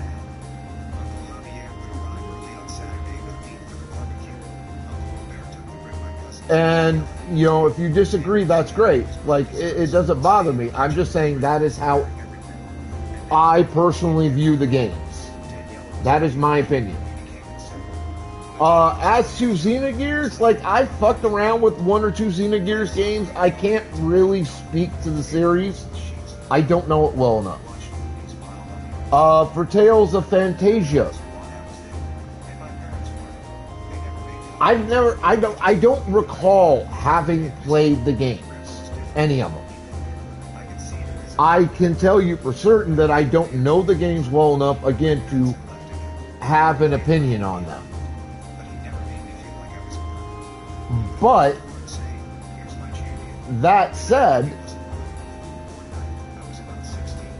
based on what I've heard in the JRPG community, they are absolutely two very well-beloved games. I just don't know them myself. So I don't want to, and I hope you understand why I say this. I don't want to speak about those games from a personal point of view when I don't know them. I feel that doing so would be disrespectful to the games themselves.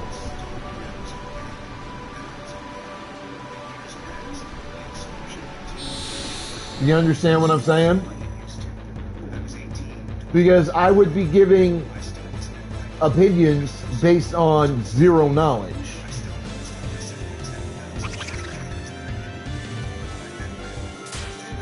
And I don't want to do that because I feel that's inappropriate, that doesn't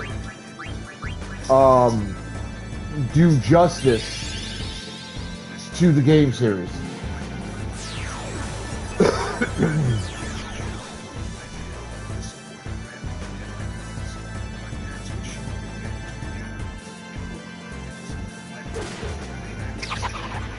And if I'm going to speak about a game that I'm, you know, with somebody, I want to be able to say, okay, I've played the game. I actually have some personal knowledge of it. I can speak about the game based on that personal knowledge. So that's why I won't speak on Xenogears. I won't speak on Tales of Fantasia because I just don't know them. I know of them.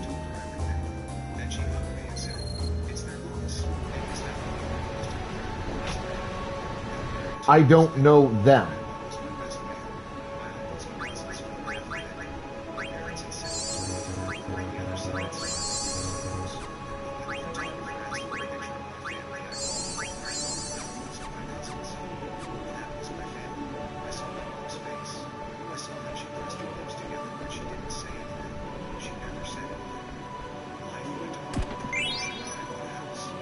Like, I could speak on several Zelda games because I've actually played them. I could speak on most, like, Yu-Gi-Oh games and several Final Fantasy games because I've played them. I have personal knowledge of those games. Mario, some of the Metal Gear Solid games. Like, I know those games pretty well, so I can actually go, okay, yeah, I thought this was a good game, I thought this wasn't, I thought this was like maybe mediocre, thought there was a little bit more they could have done, and a few things that maybe they shouldn't have. But like the Tales of Fantasia and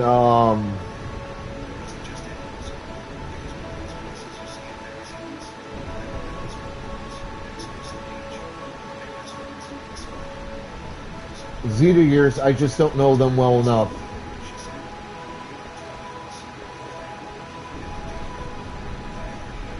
That I would feel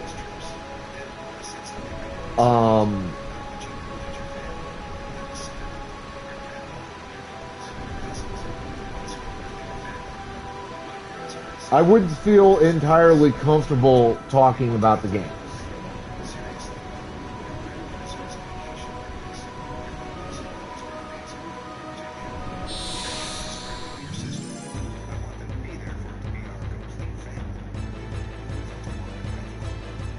Again, it's just kind of a personal viewpoint on my end. That I don't want to speak about games that I don't really know, but it's just trying to be respectful to the games themselves. Like that, really, that's the long and short. I want to be respectful and do justice to the games. So in order to do that, I need to have personal experience and knowledge of them.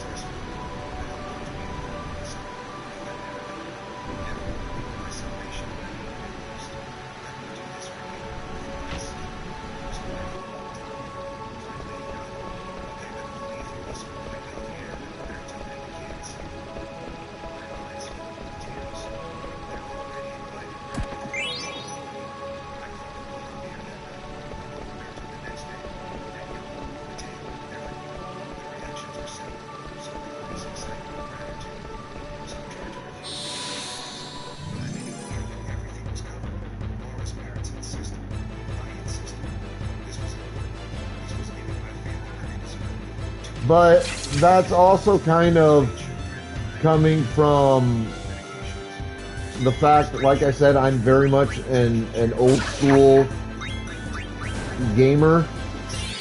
I've been there since essentially almost day one of home video game systems.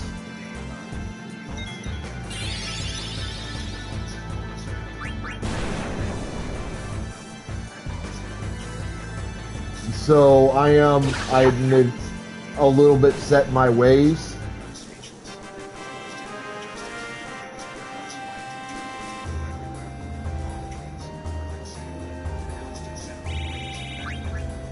So that absolutely influences my viewpoints. Oh, a mimic. Hey, I don't see you often in Final Fantasy. How you boys doing? Prepare to die, Mr. Mimic, sir.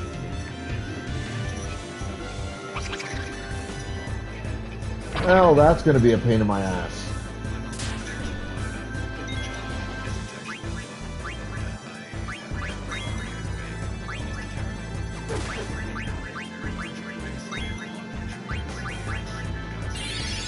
You are not going to get away with whatever it was you stole from me, you son of a bitch.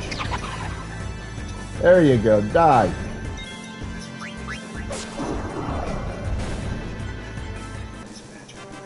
Hello, Elba, or Elbella. Welcome the fuck in. Tell me, how'd you find me?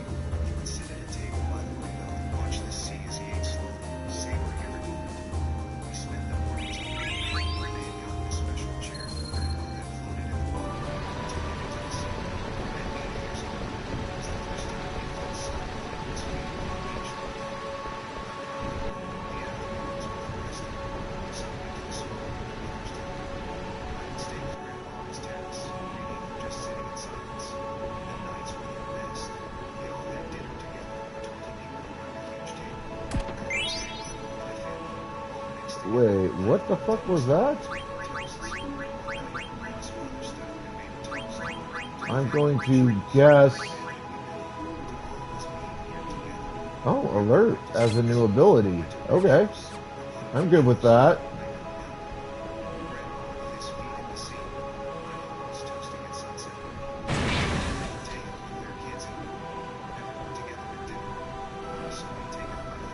Oh, so that, okay, I see. Alright, now I can go get that one treasure chest.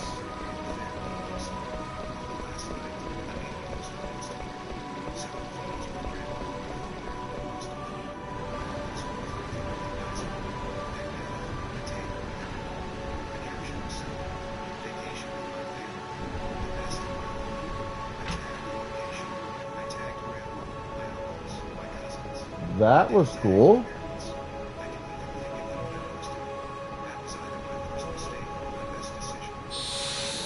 Oh, god damn it, it's another damn mimic.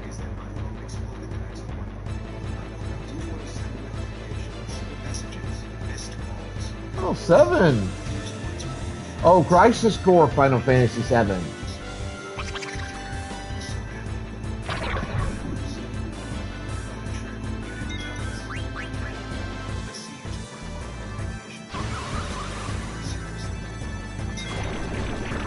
Hey, you give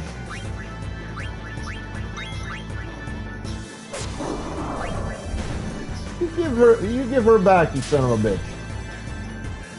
Oh no, you are not walking away with an ether. No, sir. You give that back.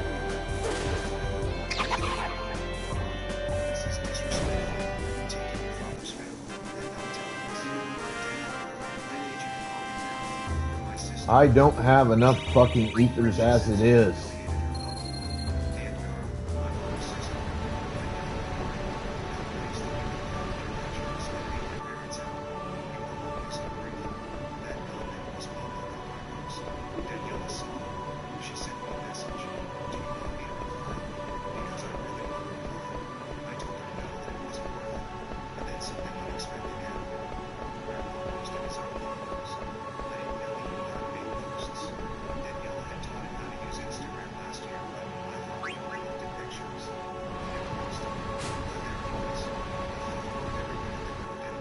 Alright, that was interesting.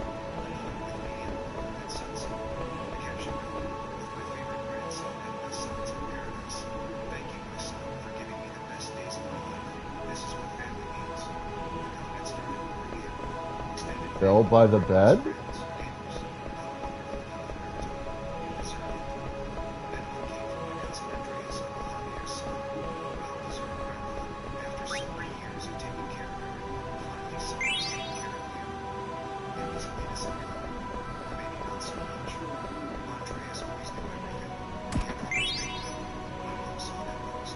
Okay, good. An ether. Always helpful. I didn't answer. She called 4 more times. Finally, she sent a voice message. I could hear she was crying. Oh, well, this is going to be fun. Why is your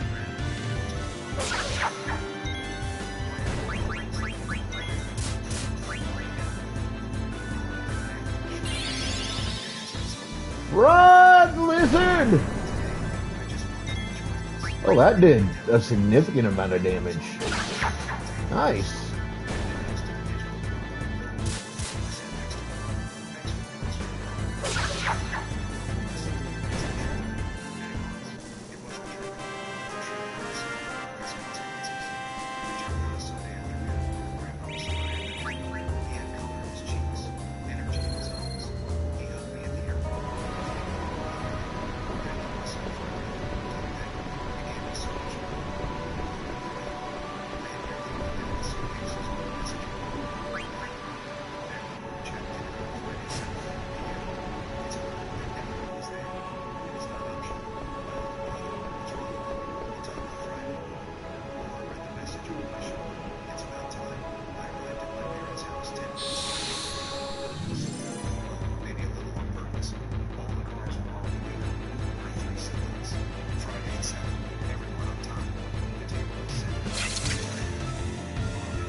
Jesus Christ, would you things fucking die already?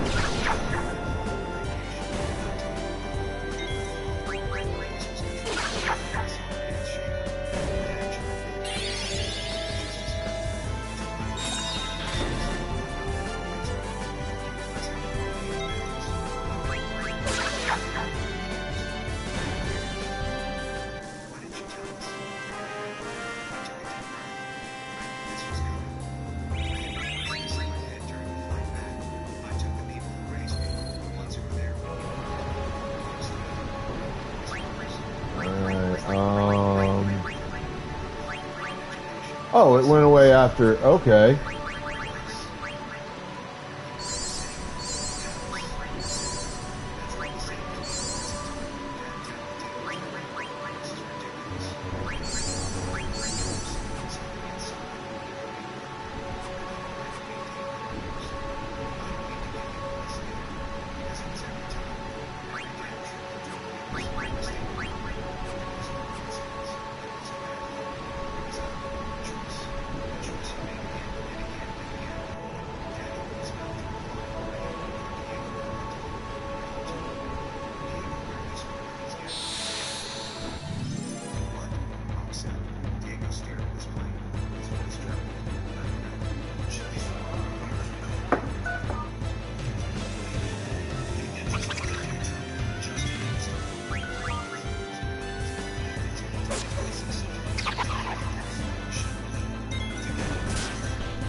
Keep sealing my goddamn ethers.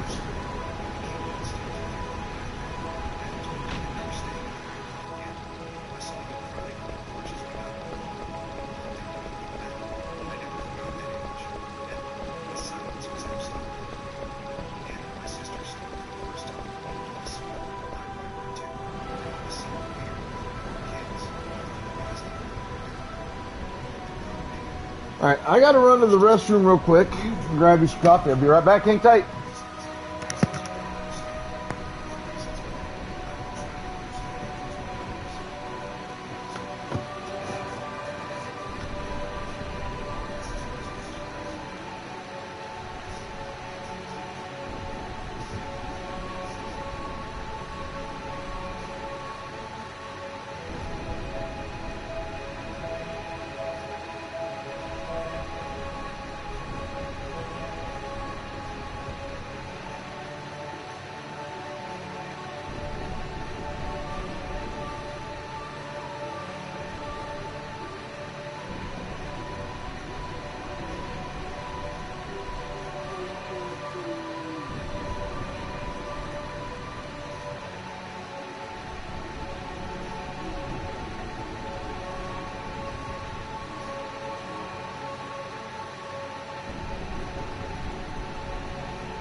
Oh, okay, I feel better.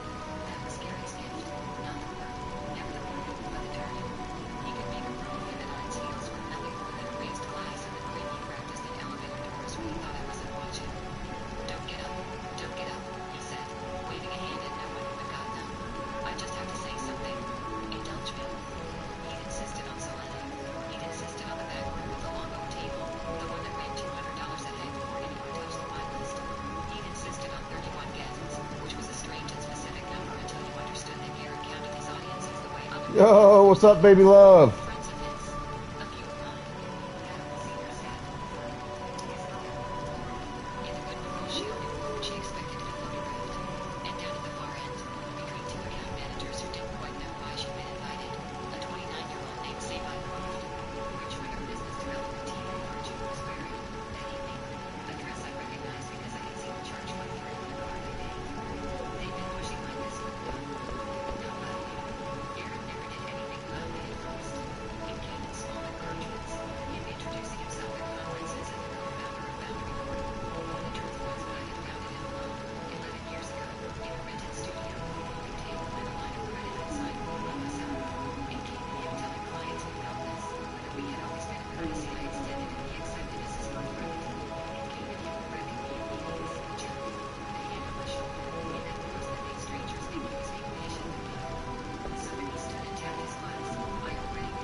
Did they kidnap the king already?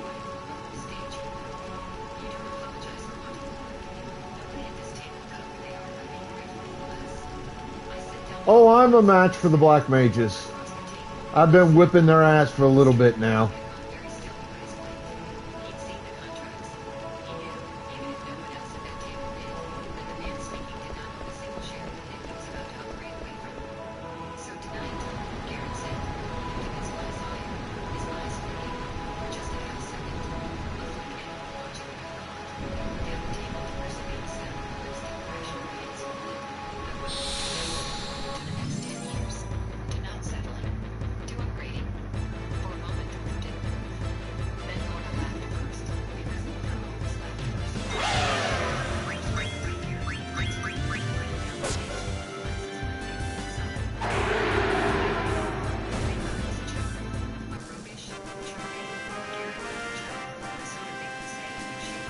I love that I've upgraded his dagger weapon from twin daggers to what's referred to in D&D as a two-bladed sword.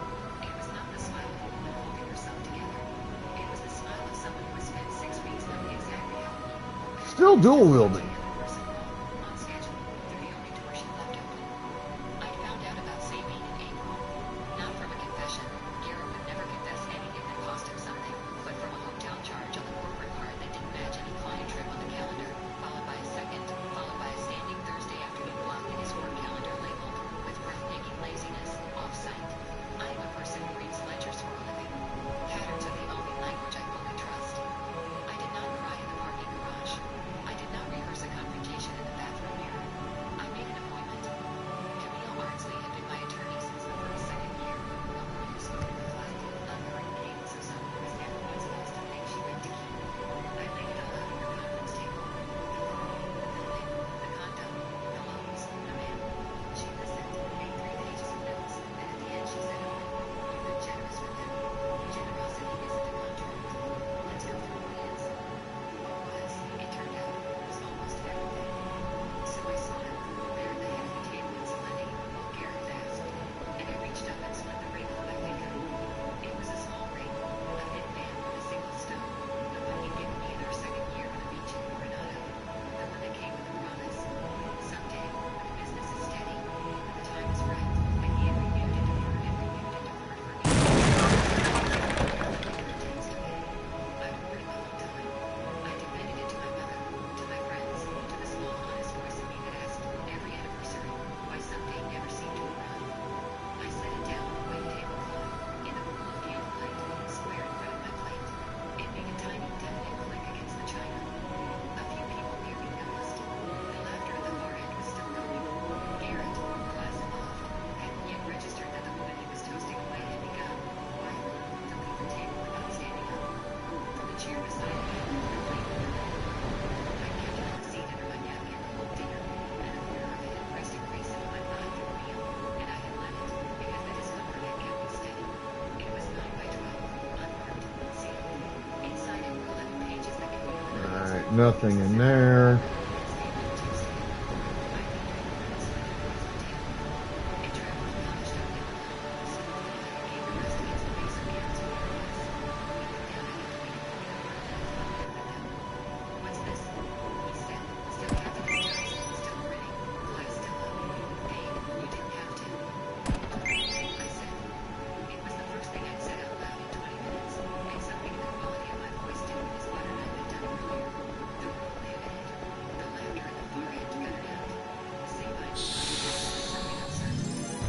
Alright, another mimic. Apparently this kingdom likes mimics. Not sure why.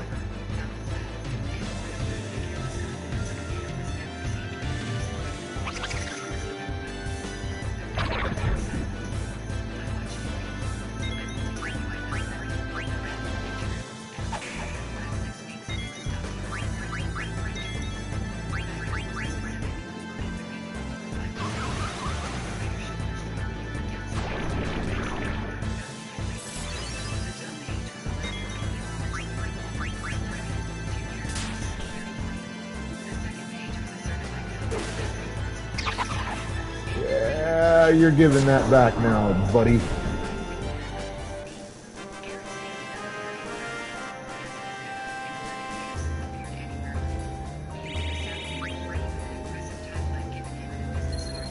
Ooh, 2 ethers.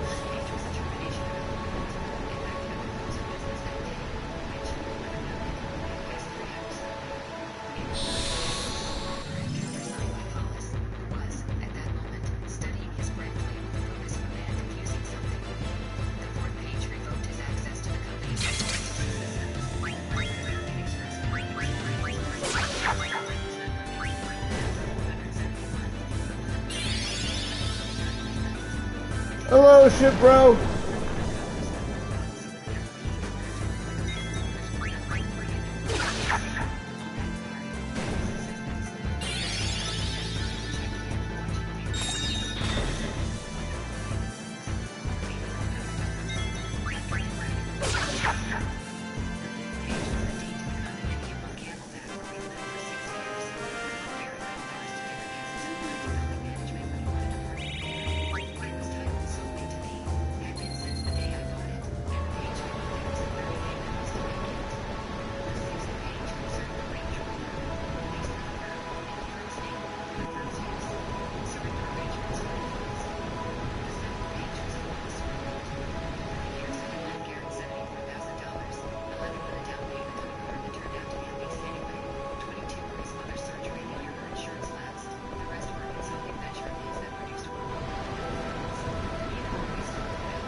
Get some Pokeballs in the chat, please. It's always been mine. You have 30 days. I suggest taking the first week to find a place for breastfeeding and explaining why you can't. Sweetheart, surely this is something that you can discuss it. We discussed it for 10 years. I said, turning my closing argument. Down the table, where is Harvey? Aaron's old best friend, the best man at a wedding that had ever happened. Said his old man pushed his chair back an inch, putting visible distance between himself and the man he toasted 90 seconds ago. People do that.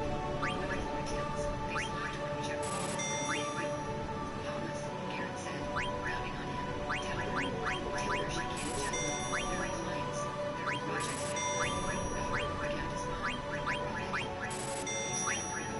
He said, he had the bottle of the flat on the table. His hand resting on it like a man studying a document in a lift. Barlow signed it. He has already signed it. The Hartworth contract is with Foundry North. Garrett, you're not Foundry North. You never were on the paper. On the paper.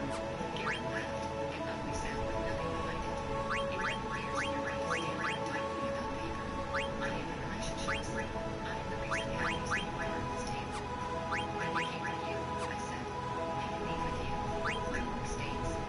Garrett was on his feet now in a different way than before. Not the shoulder rising, but a man trying to physically stand over a situation that had gotten taller than him. You planned this, he said, and there was something almost admiring in it, which told me more about him than the last decade had. You said through dinner, I let you choose the restaurant. I let you choose the guest list. I let you choose the tips. I told her I had toward the far end of the table. Received is on the color of the tablecloth. I'll admit I didn't choose the seating chart. That was you. There were heads.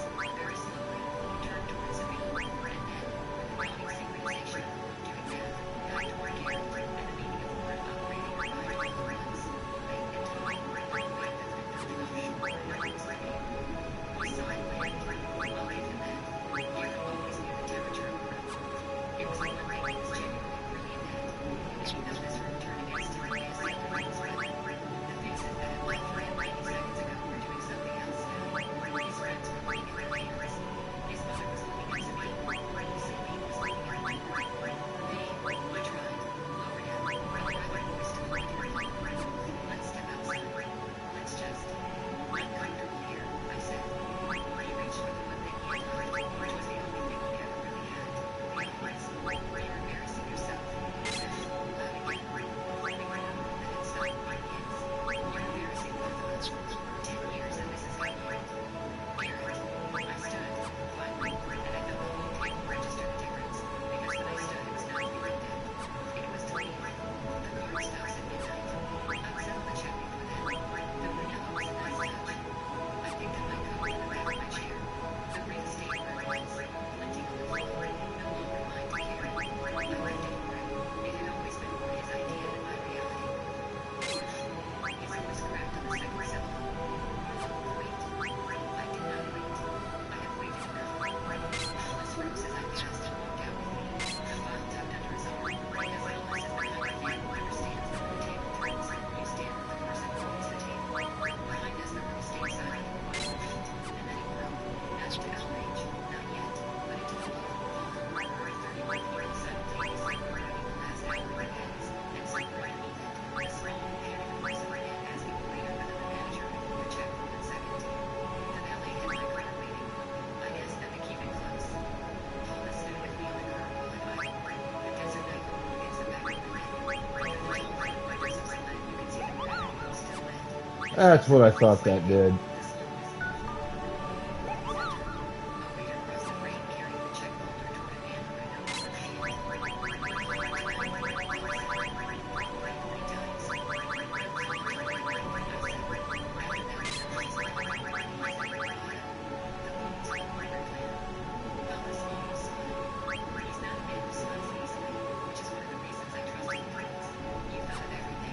I love the Nancy talking Ringo. I said, he's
Spilskin.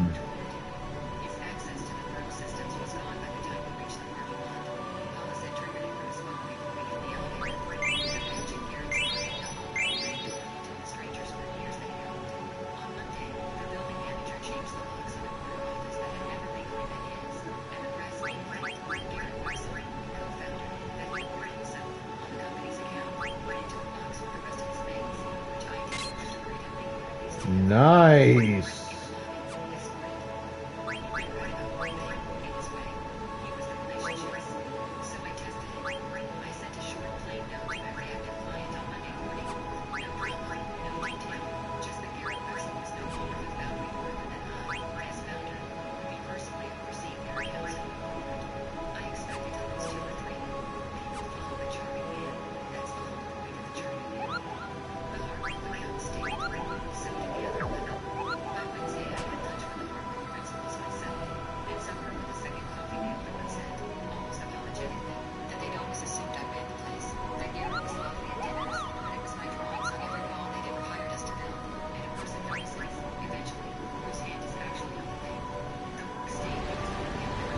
About goddamn time I finally got a weapon upgrade for Vivi, or Vivi.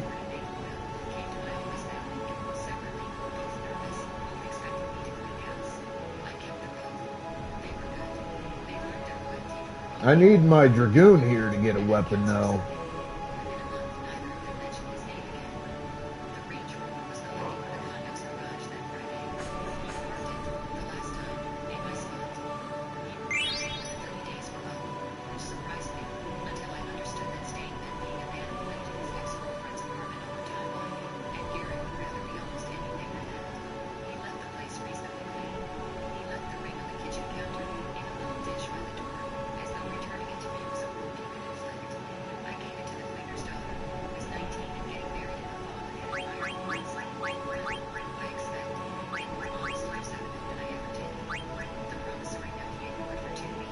Reese's Wind, what is that?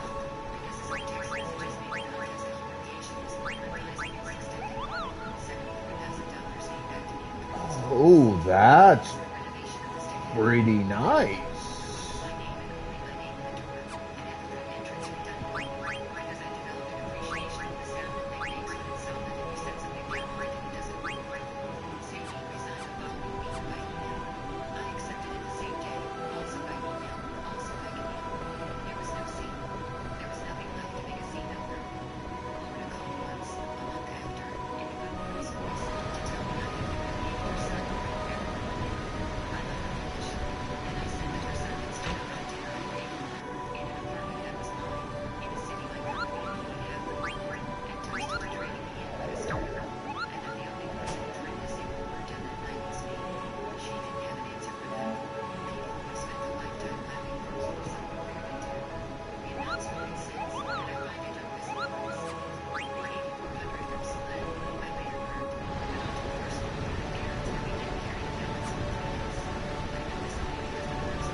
Alright, since I'm close to level 20 anyway, might as well do the work and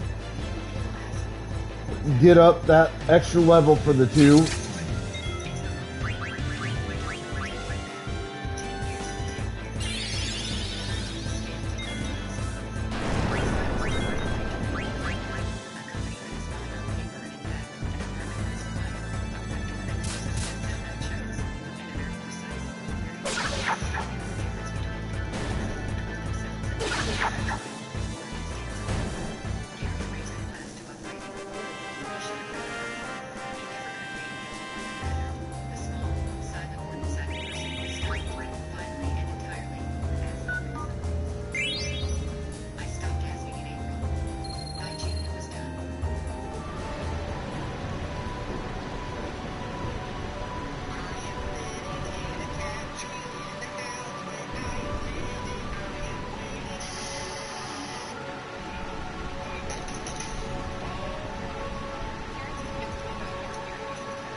might as well do a little bit of grinding here before I go up to the next boss fight. We've done one boss fight today and gotten quite a bit of travel in, honestly.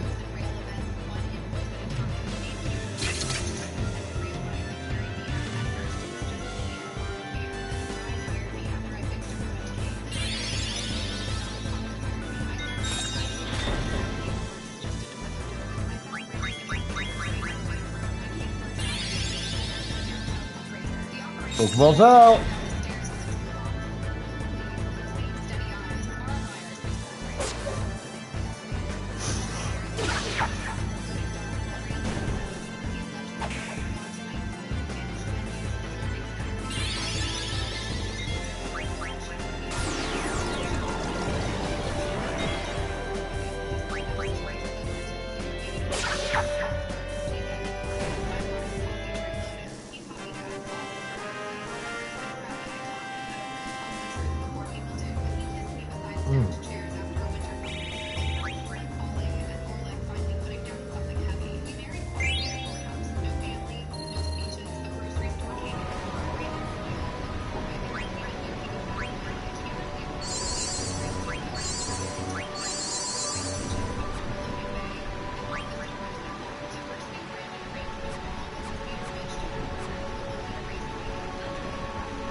Yo, Blue Daisy!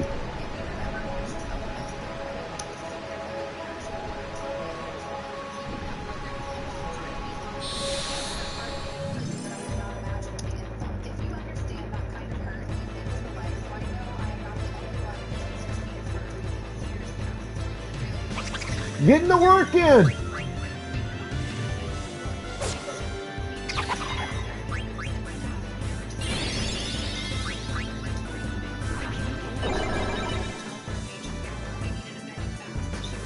Already gotten a boss fight in today. Gonna get another boss fight in soon. Just doing a little bit of grinding to get two of my characters to a minimum level of 20. I also, once I get through this boss fight and I get to a town where I can start buying new gear, have over 20 grand saved up, so I can afford quite a bit. And surprisingly enough, grinding out here is getting me a lot of fucking ethers. If you know anything about Final Fantasy games, you know that ethers are one of the hardest potions to come by. Very few vendors sell them, very few monsters drop them. And they're not in a whole lot of chests, so you have to be careful about usage of ether. But ether is so key because it refills magic points, and it's one of the few ways in a Final Fantasy game to refill your magic points, to make your mages maximally useful. So, you have to be conservative with your ethers. Especially in the early parts of a Final Fantasy game. My experience has been is that usually you don't come across ether sellers until close to the midway point of the game. That's been my general experience.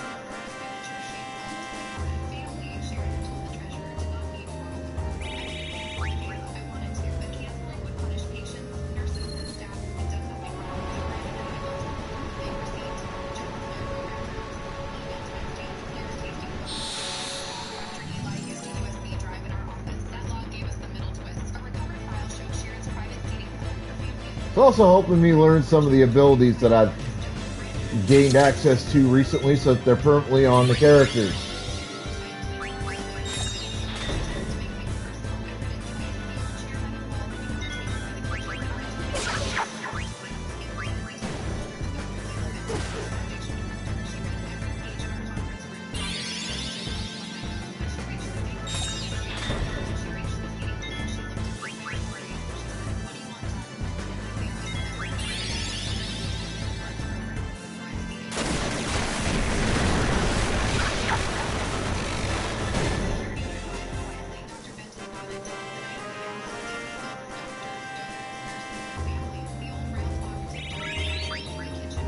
Alright, just 438 more XP, and I will be exactly where I want to be.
Brandon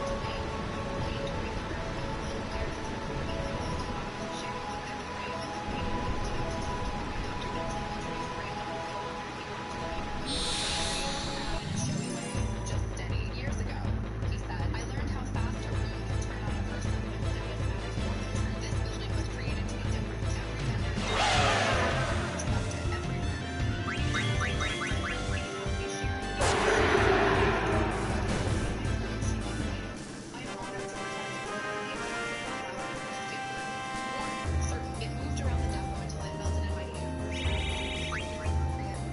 Alright, 104 left.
Woohoo! Learned an ability. Awesome.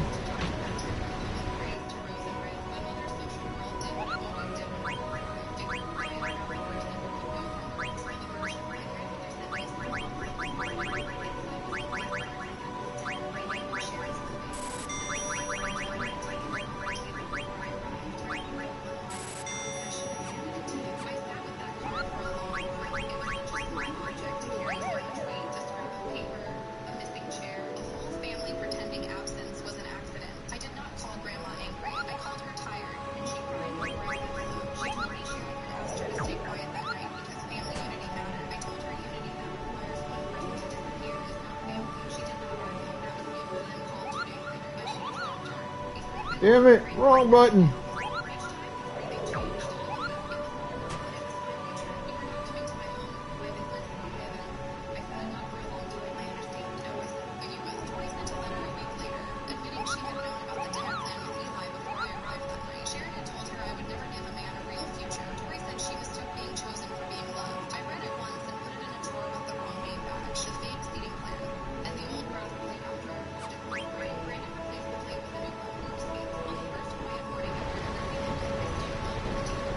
Alright, set up that boss fight. I know there's one coming.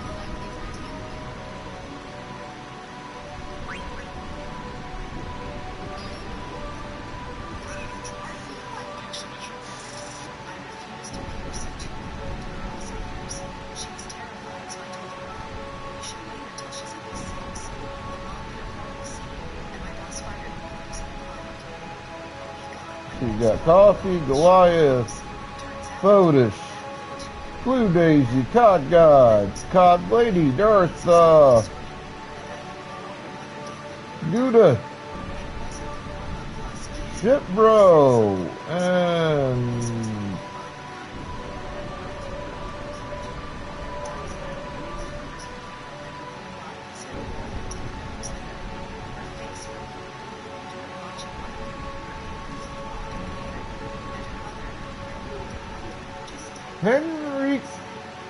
Henrik or Sign.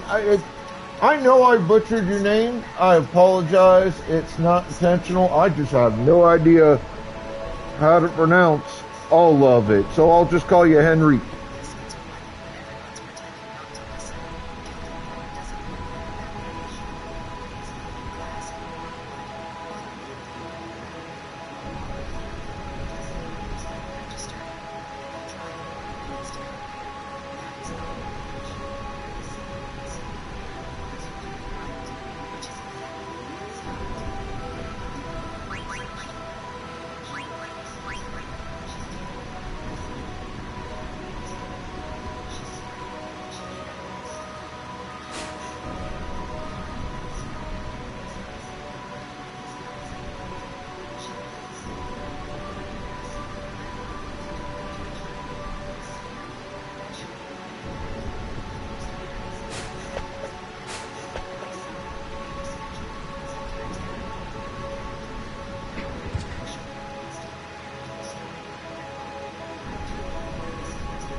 Hello, Queen Brawny.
I'm guessing there's a romantic connection here.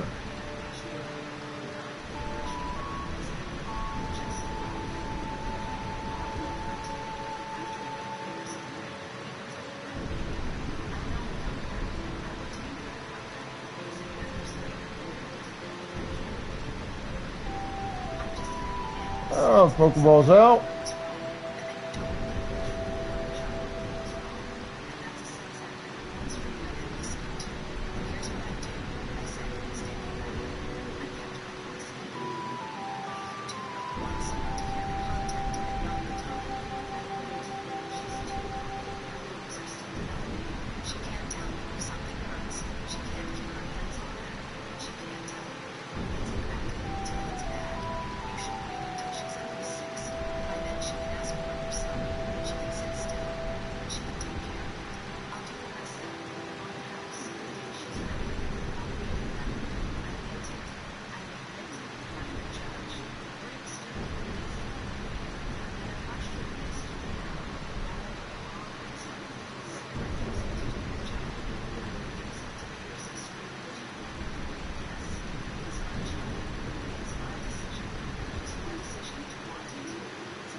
Here's the expected boss fight. Let's hope level 20 is going to be good enough.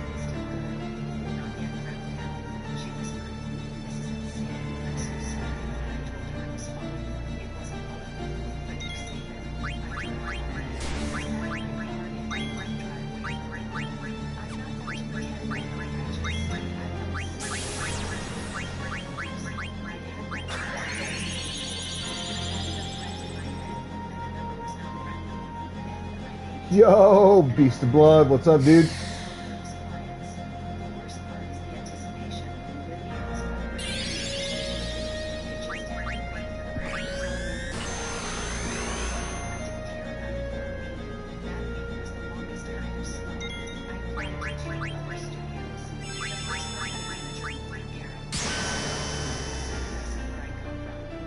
Ouch.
Okay, that did some significant damage.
The SAO game series. I need to get into playing those again. I'm a huge SAO fan.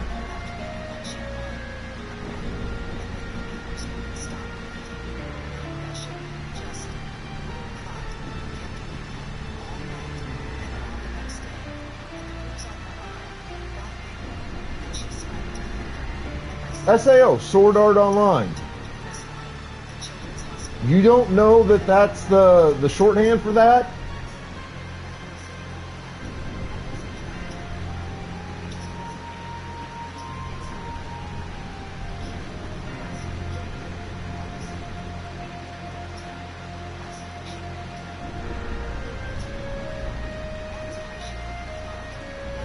Yeah, it's referred to as SAO. It's just the easier way of saying it.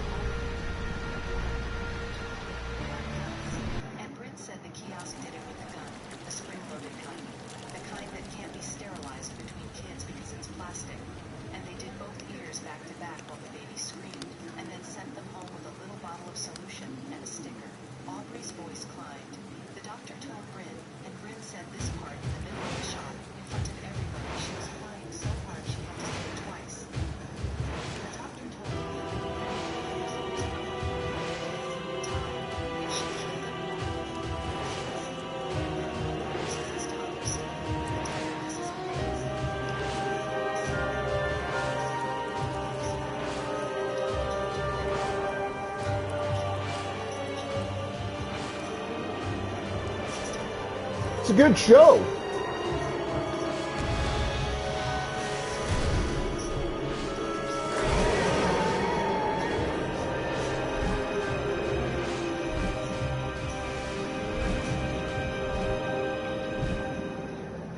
Is that a griffin? I didn't say anything. I was looking at the photo of the one that lived on my lamp for 9 years and now lived taped to a box in my hallway. Bryn stood in the middle of Gilded Thorn, Aubrey said, and told everyone in earshot that you looked at her daughter for 30 seconds and saw something 3 different people in her own family hadn't, that you were the only person in this whole city who said no, that you offered to do it free when she was ready, and she screamed at you and called you a scam, and you didn't even raise your voice. She's been saying it to her stroller group, all 11,000 of them. She made a post. What kind of post? The kind that said 400 shares and climbing, with your name in it, not Garrett's. Yours? I want to tell you, I felt vindicated. I'd find out the right word for what I felt later, and it wasn't them. A 2-year-old has cancer. There's no version of that where anybody wins. But underneath the part of me that ached for that kid, there was a second, colder thing. It's so good, though. Door closing somewhere. Like, how could you... You've got to watch it. I asked. Aubrey made a sound that was almost a laugh. That's the other thing. When Bryn finished, the whole shop heard her. The waiting clients heard her. And one of them, older lady, getting a Helix done, she said loud, "Wait, so you fired the woman who was right?" And Garrett did the thing where he tries to manage it. We make personnel decisions based on a lot of factors. And it didn't land, Sloan. It landed like a brick. 2 people in the waiting area got up and left.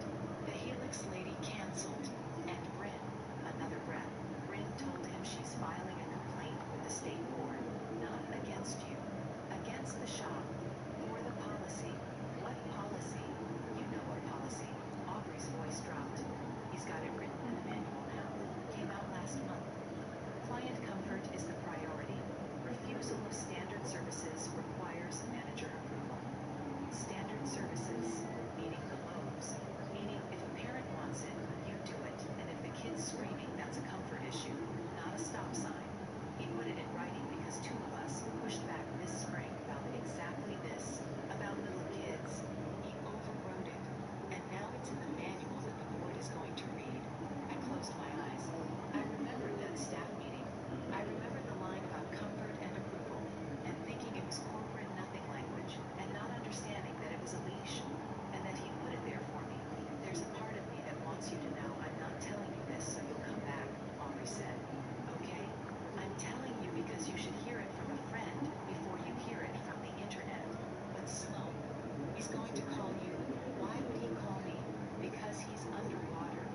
3 artists are booked solid here, and now half the appointments are canceling, and the other half are coming in just to ask if it's in place from the post.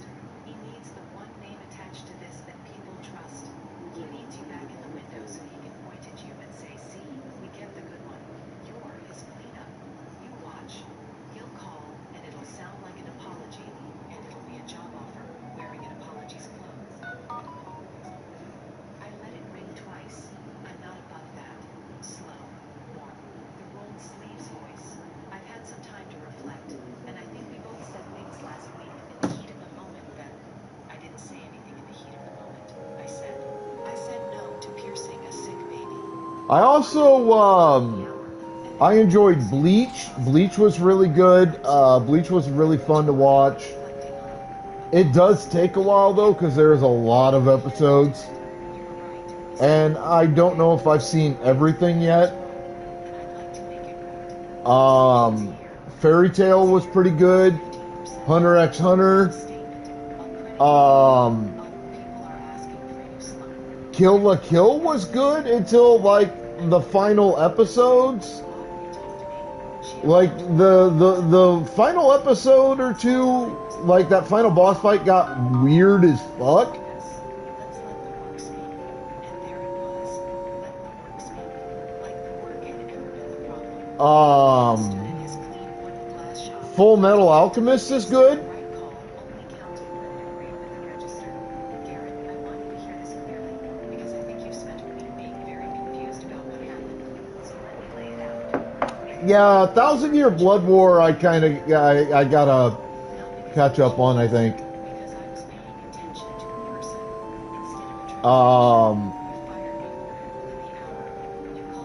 It's not Soul Calibur. Soul something. It's where the characters have companions that turn into fucking weapons. That they use in a fight. I gotta watch that. I've watched most of My Hero Academia. That one's been really good. I've enjoyed that. I've watched every Digimon series ever made from Japan, plus all the parts that got imported to America. And like, I'm a huge Digimon guy. Oh, you gotta watch Digimon. Digimon's so good. This is a Digimon channel. Bitch, if you don't watch Digimon, I'm gonna find you. I'm gonna stick my foot in your ass. That's just the way it's gotta be. Sorry, not sorry. I will stick my foot so far up your ass that some bitch gonna get caught, get stuck, and you're gonna be chewing on my damn boots.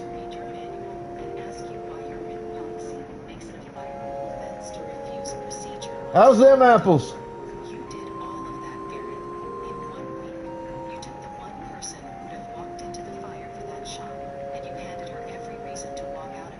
But yeah, Digimon is fantastic. There's also a bunch of like live action shows and shit I've been keeping up on, like NCIS. I try to keep up on Law and Order, especially Law and Order SVU. There's a show called Sheriff's Country that I've been watching that's really good. I've enjoyed it. There's a new version of Matlock out that has been, I think it's been really fun to watch. I've been enjoying it. I watched John Oliver last week tonight with John Oliver because he's fucking hilarious. I love that guy. I've been watching Boston something or another. It's a sequel series to a show called Blue Bloods, I think, that has this family that's like all cops and shit, and there's like at least 4 or 5 seasons of it. It's got I think Tom Selleck is the name of the guy who's like the major name. He's like the patriarch of the family. But there's a sequel series, I think it's called Boston Blue. But don't quote me on that. I don't remember off the top of my head. I watch the Fallout series has been really good. I've been watching the animated content based on Critical Role's D&D campaigns that air every Thursday on Twitch. So that's Vox Machina and the Mighty Nine. And 9 is the German word for no, not the number, is how it's spelled. And I actually got to start catching up on some of that. I used to watch Bill Maher, but he's started leaning so far right-wing, it's really disturbing. So I've kind of avoided him. I've seen most of Monty Python stuff.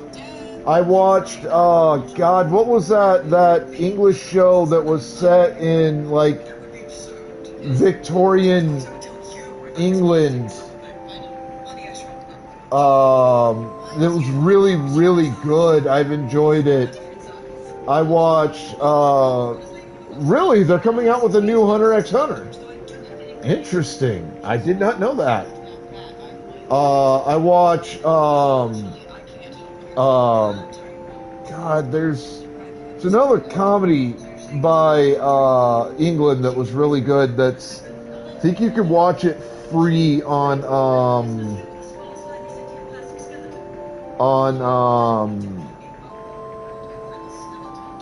Amazon Prime Video. It's really fun.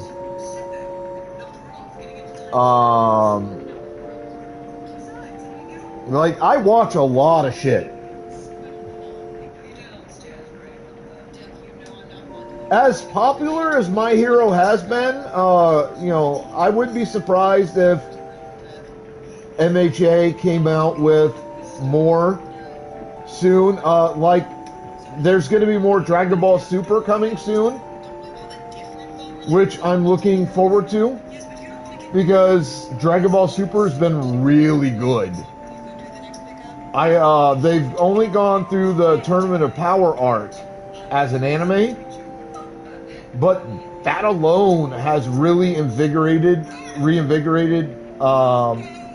Dragon Ball. So, and then Dragon Ball Daima was really good. If you haven't watched Dragon Ball Daima, you absolutely should. Dragon Ball Daima was fantastic, and it ties into Dragon Ball Super. Matter of fact, here is your one spoiler I'm going to give you. If you're a Dragon Ball fan and you don't want to hear this,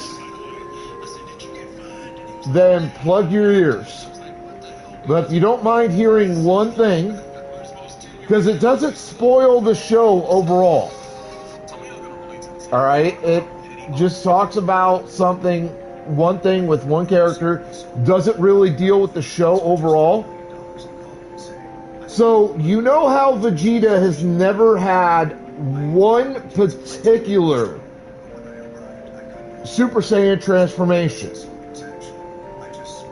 He's got everything else, or at least his own variation of everything else that Goku gets. Except for one transformation that basically every other Saiyan in the series has gotten. That's like been there for like ever. That's Super Saiyan 3. Vegeta has never used Super Saiyan 3. Matter of fact, it's been said that he's never had that as a transformation. He skipped it.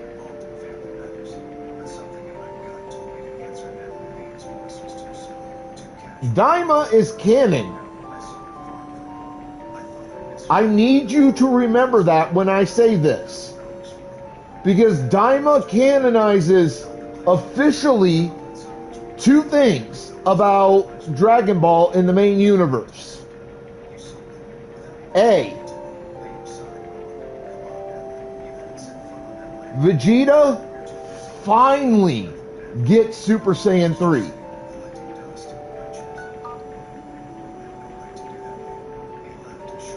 After 20-30 years, he finally accesses and uses Super Saiyan 3.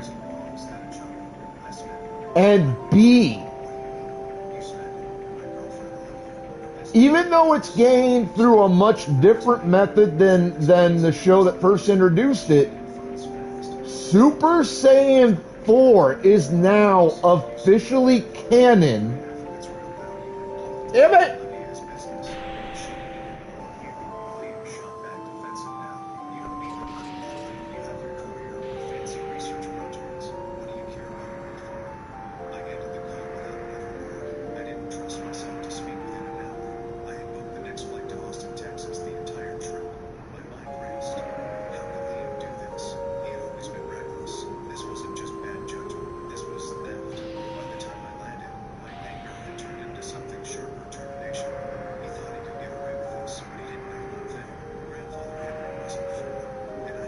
So the other important thing, and again, this doesn't really affect the storyline of the show, if you haven't seen it, but Dragon Ball GT introduced to Dragon Ball fans Super Saiyan 4.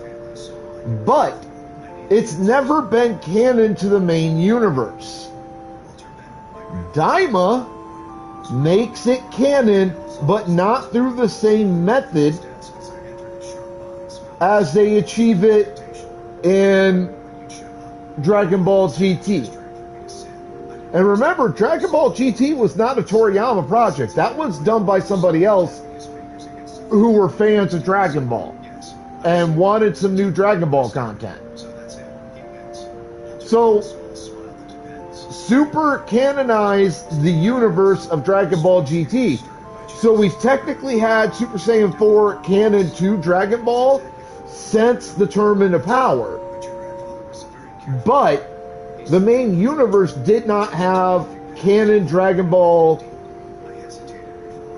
main universe Super Saiyan 4 transformation. Daima gives us that, which is fucking awesome.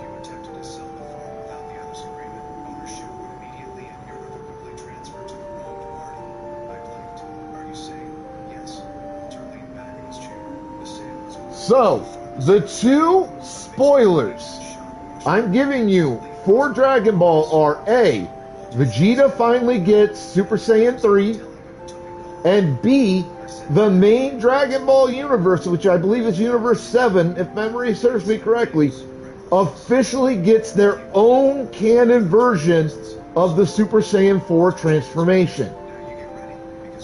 So we now have Super Saiyan, Ascended Super Saiyan, Super Saiyan 2, Ascended Super Saiyan 2, Super Saiyan 3. I don't believe there's an Ascended version of that. Super Saiyan 4, which there's not an official Ascended version of that either, that I know of. Super Saiyan God, Super Saiyan God, Super Saiyan.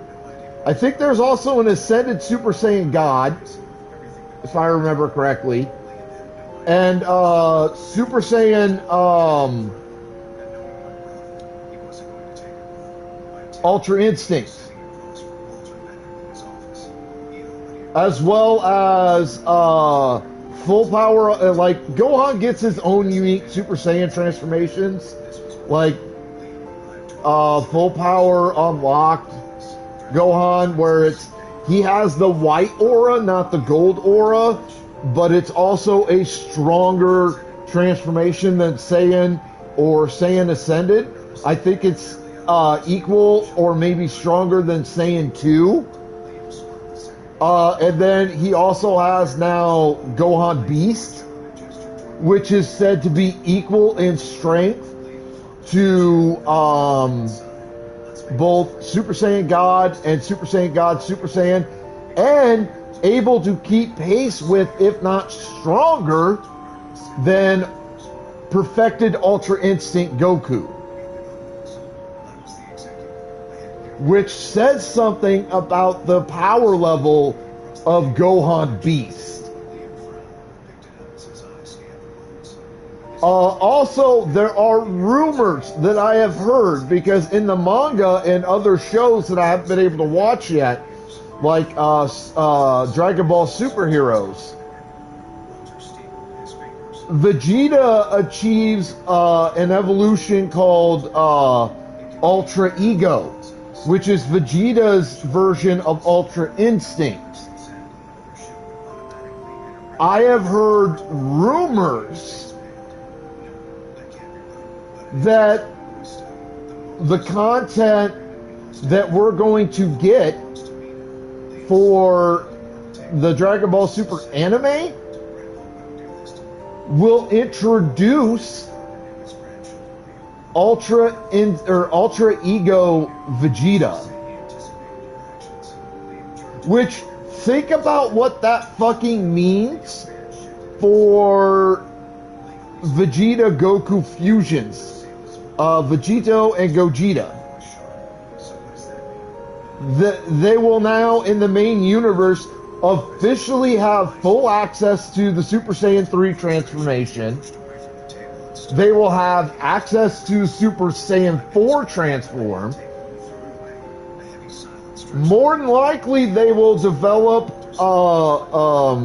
an evolution which will combine Ultra Instinct and Ultra Ego. And also think about this. We also have the new Broly, the official canon Broly, who has access to several transformations of his own, bringing the total Saiyan transformations up to about 13 to 15 of them.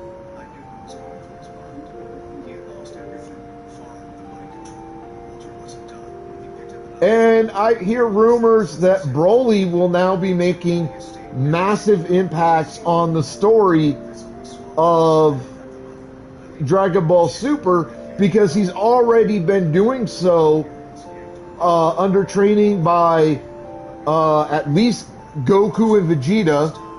I've heard also rumors that he's also trained with Whis and Beerus in the manga and Dragon Ball Superheroes and a few other things at Dragon Ball. So my understanding is Broly's now going to be making regular appearances and impacts on story in Dragon Ball Super.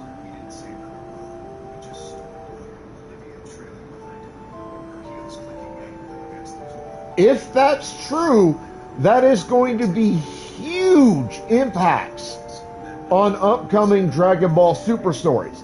It means potentially Vegeta will have access to Super Saiyan 4.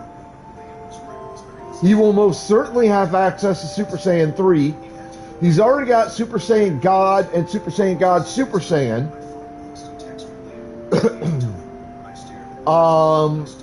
If we see fusions come out, that's going to drastically alter fusion transformations. Rumor is Alter Ego Vegeta is going to come in Dragon Ball Super in the next part of it. That's going to be an anime, so that could make a massive impact. Like, holy shit, this is going to be huge. It's going to be massive. And as for a release date, let me look. I hadn't heard official release date yet. Just that it's coming. That it's officially going to come out.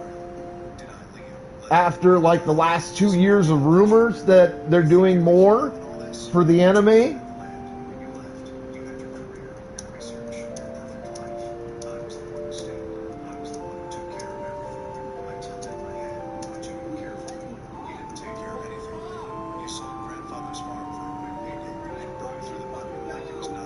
Let me see if... I crossed my arms, and where is it now? He didn't answer that told me everything. Something in my gut twisted. Liam, this isn't just about the farm, is it? He hesitated, his eyes darting away for the first time in a long time. I saw it. Fear. I stepped closer. How bad is it? Liam ran a hand through his hair, looking anywhere, but at me I borrowed again. So as of April 26th, or April 13th, 2026, at 11 a.m., this article I'm about to read just came out, and this is what it says. Now, I don't know if there's a lot of truth to this, so take it with a grain of salt, but it says, allegedly it's going to come out sometime this year, maybe next year. As of April, the article says, Dragon Ball Super is set to make its highly anticipated return to screens later this year with a new anime, and the franchise is confirmed when fans will be getting the next major update on how it's all coming along so far. Dragon Ball Super is gearing up for a massive comeback after the TV anime series ended its run 8 years ago, and fans are finally going to see that in action later this year. The franchise has some big plans for the future with new anime releases, but there are many questions remaining.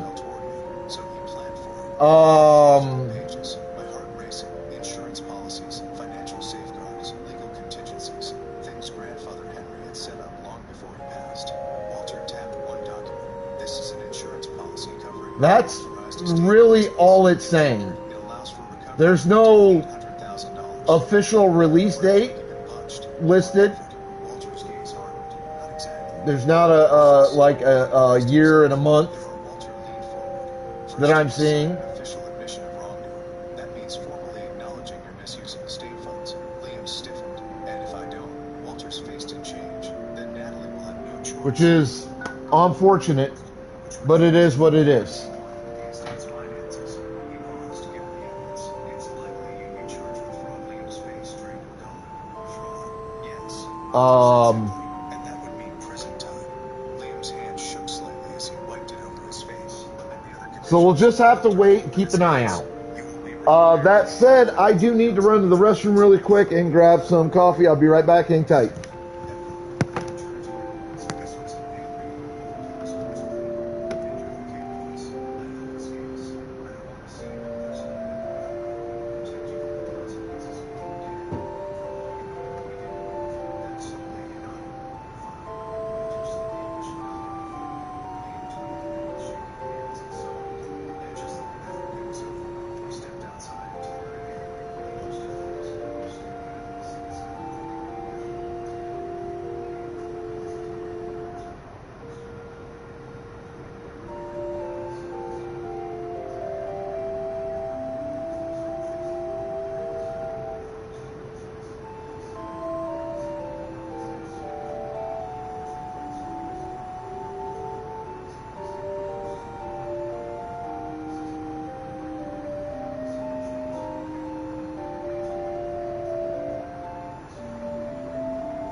All right, and for all my Dragon Ball fans, there is one other piece of news. I've been meaning to share this, and I keep fucking forgetting about it because I read about this about a month ago. Across the terrace toward the bride's father. Not anime related, video game related. Nobody did. So, Two staffers in if you're a fan of Dragon Ball, the size of a small boat across the more than likely you have played Dragon Ball Xenoverse 1 and 2, business card worth reading. or at least one of the two. That was Trent. He gave Fans of the two games have been clamoring for near the stone railing where the about a decade now Tennessee Hills. for a Xenoverse 3. No intention of drinking. My phone buzzed inside my clutch. Well, ladies, gentlemen, germs, and everything in between, Eli Stratman. it is apparently official. Funded. Wire that a Dragon Ball Xenoverse 3 is in the fucking works as of right now. Trent had drifted away from the bar he just rearranged and was leaning into a half circle of relatives near the cake table. My aunt Patrice, my cousin Dana and her husband, two of the Hollis cousins. I don't know when the game will be released. I do plan to pick it up, absolutely. I'm going to try to play it on stream because I love the Xenoverse games. I thought they were so good. They were incredibly fun. But yes, apparently there is a Dragon Ball Xenoverse 3 game currently in development.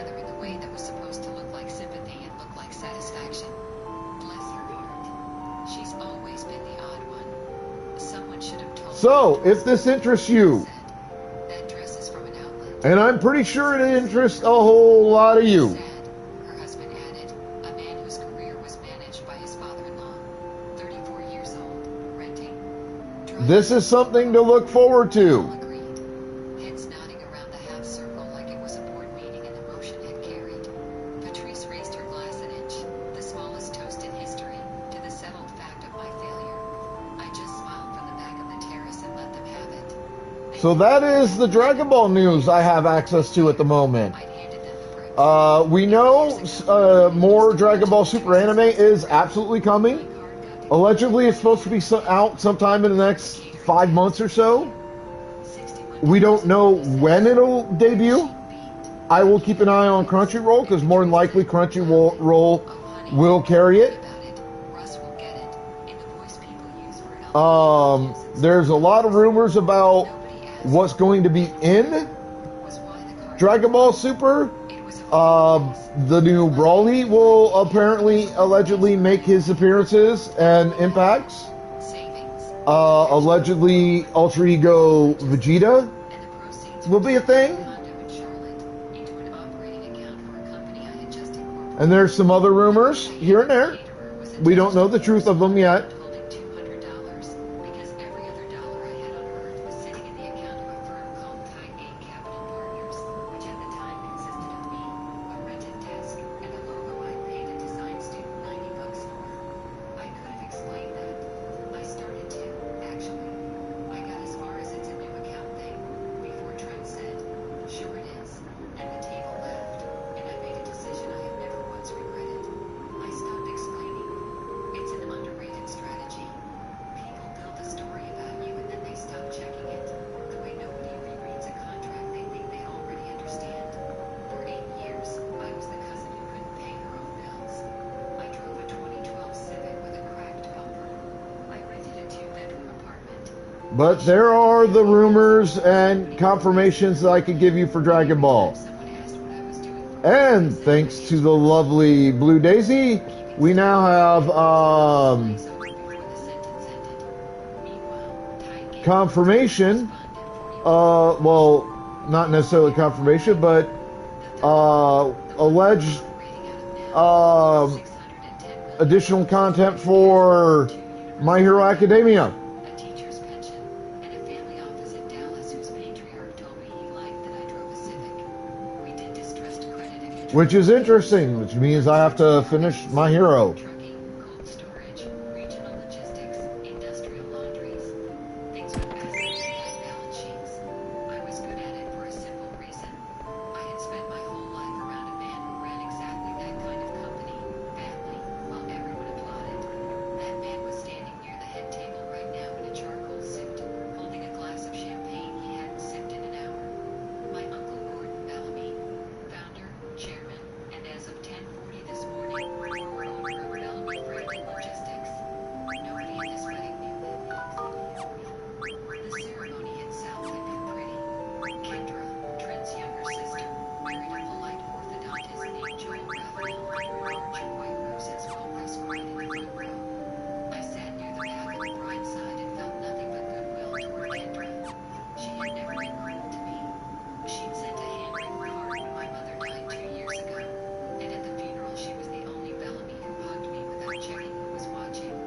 Her father and brother were a different file entirely.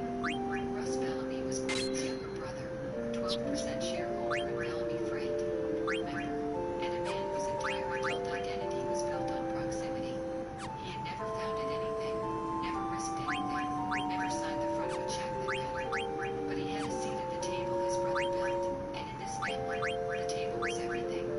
Russ introduced himself to strangers as one of the Bellamys of Bellamy Freight the way other men mentioned military service. Trent was Russ in a slumber suit. Vice President of Business Development, a title Gordon invented for him after Trent washed out of a real job in Atlanta. As far as anyone could tell, business development meant playing golf with shippers, expensing steakhouses, and moving meat. The best way to see the USA starts at shipping SUV. Get out there and see the USA. Right now, get 3.9% financing for 60 months on all 2026 Chevy Equinox models. I once drive Chevy. Mills with thoughts. Typed at the top. He made $210,000 a year. I knew the exact number because for the last 14 months, I had been reading Bellamy Freight's books the way Trent had never bothered to. Here's what happened to my uncle's company, in the order it happened, because the order is the whole story. In 2023, Gordon decided Bellamy Freight needed to be a national name instead of a regional one. He broke ground on 2 distribution hubs at once, outside Memphis and outside Louisville, against the advice of his CFO, who then resigned, which Gordon described at Thanksgiving that year as trimming dead weight. The hubs ran $90 million over their combined budget. Diesel went up. 2 anchor contracts went out for rebid and came back thinner. And Gordon, who would rather have eaten glass than sell equity or admit timing error, papered over the hole with debt. Specifically, $45 million of mezzanine notes from a yield-hungry lender in Greenwich, and terms his new CFO, a nephew-in-law, naturally, assured him were standard. They were not standard. They had covenants with team. Leverage ratios tested quarterly. A cash flow sweep. And a provision, buried on page 6. Yeah, that information excites me. I'm not gonna lie. The lender could sell that debt to anyone, anytime, without Gordon's consent or knowledge. In the spring of 2025, the Greenwich lender wanted out of trucking exposure and quietly shopped the paper. A Delaware entity called Calder Point LLC bought all $45 million of it at 92 cents on the dollar. Calder Point was owned by Riverbend Holdings, which was owned by Highgate Capital Partners Fund 3, which was run by a woman who couldn't pay her own bills. I want to be honest about something, because this part matters. I didn't buy that debt to humiliate anyone. If revenge had been the thesis, my investors would have been right to fire me. I bought it because I had followed Bellamy Freight's filings and trade press for years out of plain professional habit. The way you keep an eye on a house you grew up in, and I could see the math going bad from 3 states away.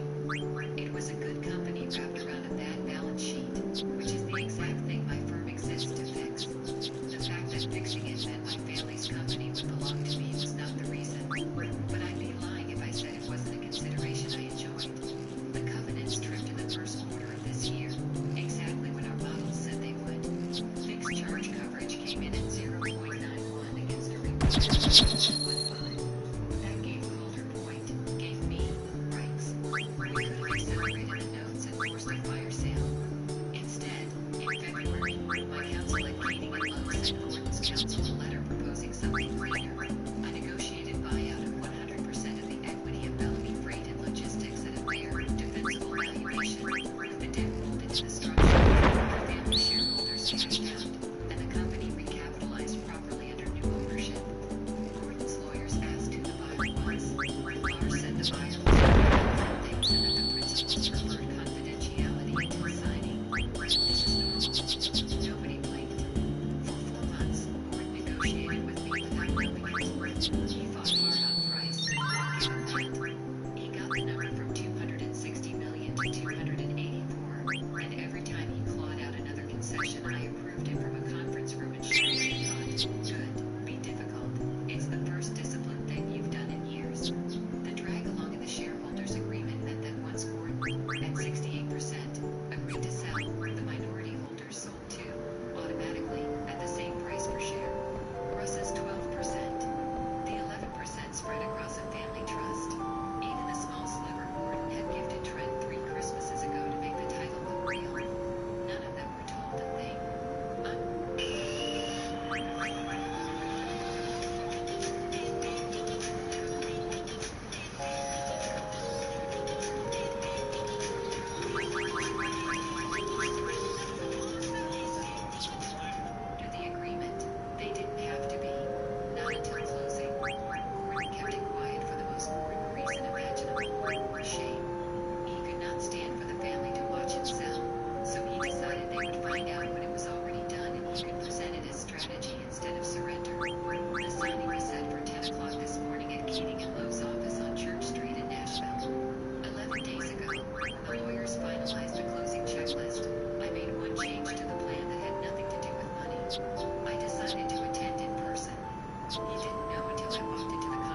place to every selling shareholder of record. Russ Bellamy was third on the call list. I had planned to skip this wedding. Eli talked me into coming. He's been my partner for 7 years, and he has exactly one speech, which is that I'm allowed to be a person and not just a fund. You don't have to do anything, he said. Just be in the room. You've earned the room. So I put on a navy dress from an outlet. Dana was right. And the $89 seat fit better than anything Patrice owned. I drove my Civic up the long gravel drive of Aldermore Estate behind a parade of German sedans, and handed the keys to a valet who looked at the cracked bumper with open grief. Dinner was assigned seating. My place card, Delaney V, no last name, like a contestant, sat at table 19, the farthest from the head table, wedged against the kitchen doors, with a photographer's assistant, 2 of Joel's college roommates, and an elderly woman named Marie, the florist's mother in the business. All right, hang on.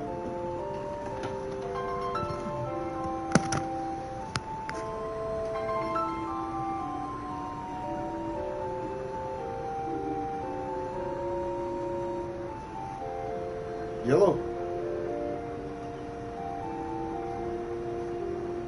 All right, I'll be down in a minute. It'll take give me like a minute and a half, 2 minutes, all right? 'Cause I'm up here on 3rd. All right, see you soon. Conversation in the building. Every time the kitchen door swung open, I got a blast of steam and flapping fans. I didn't mind. From table 19, you can see everything, and nobody sees you. I watched Gordon at the head table not eating. I watched him lift his champagne. All right, chat, give me a minute. I got to go grab my DoorDash. I'll be right back.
All right. And someday, he actually did this. He actually pointed both index fingers at himself like a man advertising a boat show. The next generation keeps rolling. Kenya, Joel, welcome to a family that built something that lasts. The Bellamy name means something distinct, and it always will. To the bride and groom. To the bride and groom, said 200 voices. Gordon raised his glass for the third time, and I watched, fascinated, to see if he drink it out.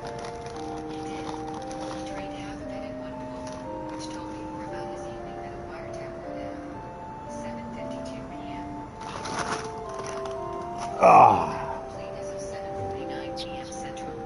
Congratulations, Bellamy Freight and Logistics is a Tidegate portfolio company. Notice calls going out now. Gordon first, his counsel second. Or something decent. I read that message twice. 14 months of work, 8 years of a firm, $161 card decline. Across the terrace, Gordon's phone lit up on the tablecloth. He looked at it without picking it up. The way you look at it, you already know the words inside it. He declined the call. Notice given anyway. The agreement only required the attempt. His counsel would text him the confirmation within the minute, and I watched that land too. A small buzz, a glance, and then my Uncle Gordon folded his napkin into a neat square, set it beside his plate, and stared out at the dark hills like a man watching his own ship leave without him. He knew it was me. He'd known since 10:41 this morning, and he had sat through an entire record and said nothing, because telling Russ meant explaining, and explaining meant the family watching his son get repossessed. The band started.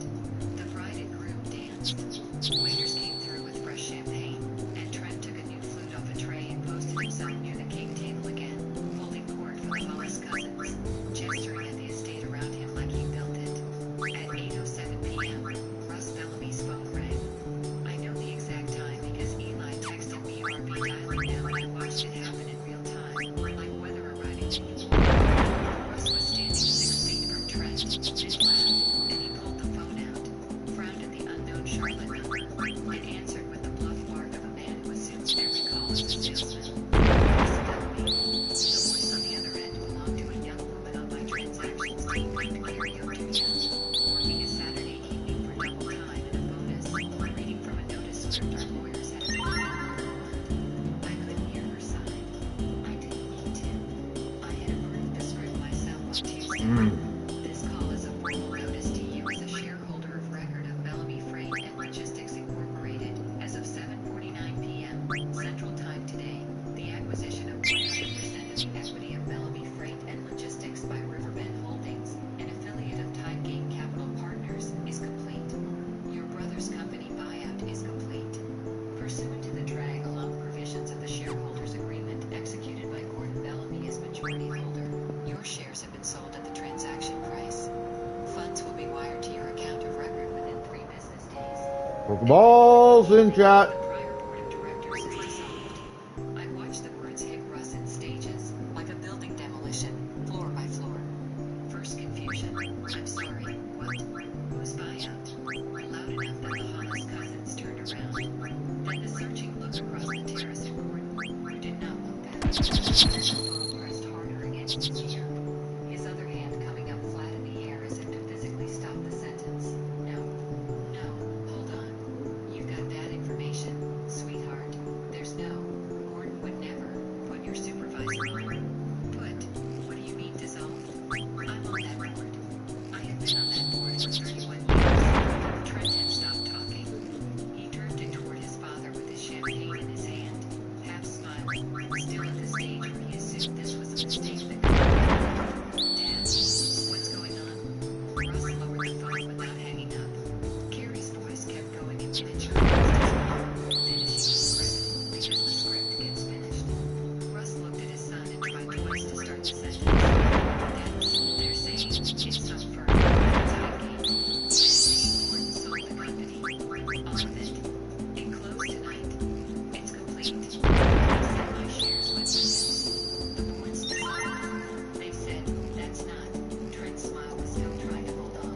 Dad, that's a scam call. Nobody buys Bellamy Freight. It's not for sale. It's never been for sale. Gordon would have told us. Gordon would have told me. I'm the VP of. And then Trent looked at Gordon. Everybody looks at Gordon eventually. That was the whole organizing principle of this family. Trent looked at his uncle for the eye roll. The wave of the hand. The don't be stupid that had backstopped every fact of his life. And Gordon, at the head table, looked back at his nephew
voice cracked on a single syllable and he had to restart it. This is you. Oh, you fucking bitch. That's not possible. You don't have. You can't even pay my own bills, I said. I heard you the first time. You whisper like a leaf blower, Trent. You bought the company. He said it the way you'd report a moon landing you personally witnessed and still didn't believe. You bought our company.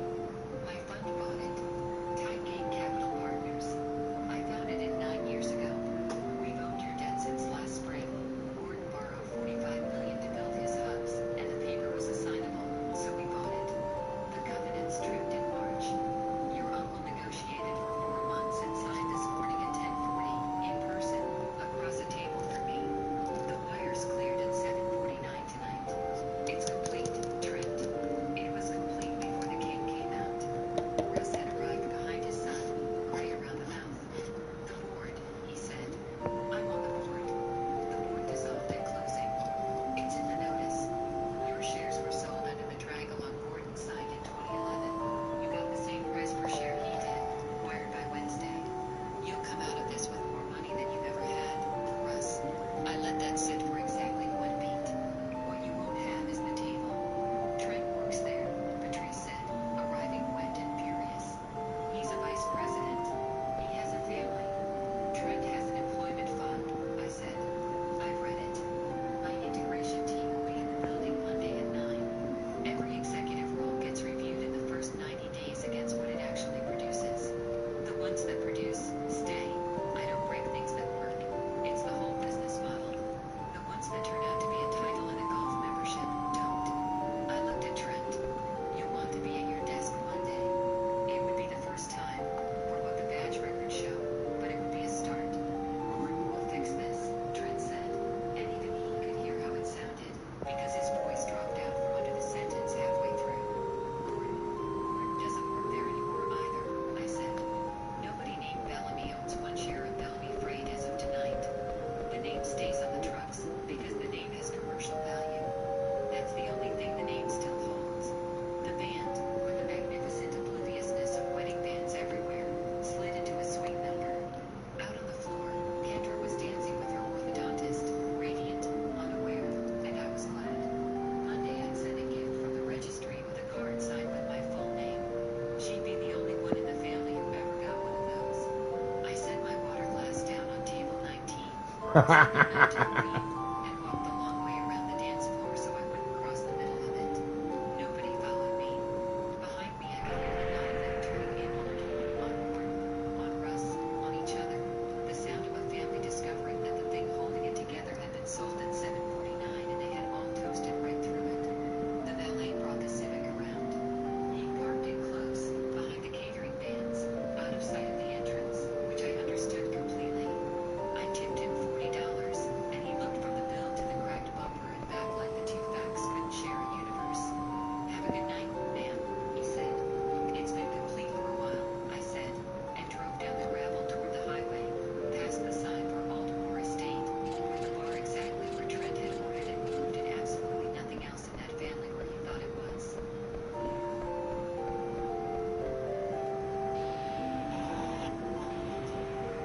Who was this? Someone that can... My mom left a message. You're cut off. Don't contact us again. We're moving forward without you. I replied, okay. So I moved on first. Account access locked. House deal canceled. 2 days later, 58 missed calls. And a message from their lawyer. We have a serious problem. I replied, enjoy moving forward. My name is Ada Holloway. I'm 34 years old. And at 6:12 on a Thursday night, while standing in a hospital service hall, still wearing my badge and a blazer that smelled like stale coffee and antiseptic, I listened to a voicemail that should have shattered me.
Uh-oh. Real kind of administrative trust me. Got a bad feeling about this, chat. At 7:43 the next morning, I sat at my kitchen island with my laptop open, my coffee untouched, and my mother's voicemail playing in my head like a metronome. Then I did exactly what a competent professional does. When a hostile party explicitly severs contact while still depending on her legal cooperation, I withdrew my participation.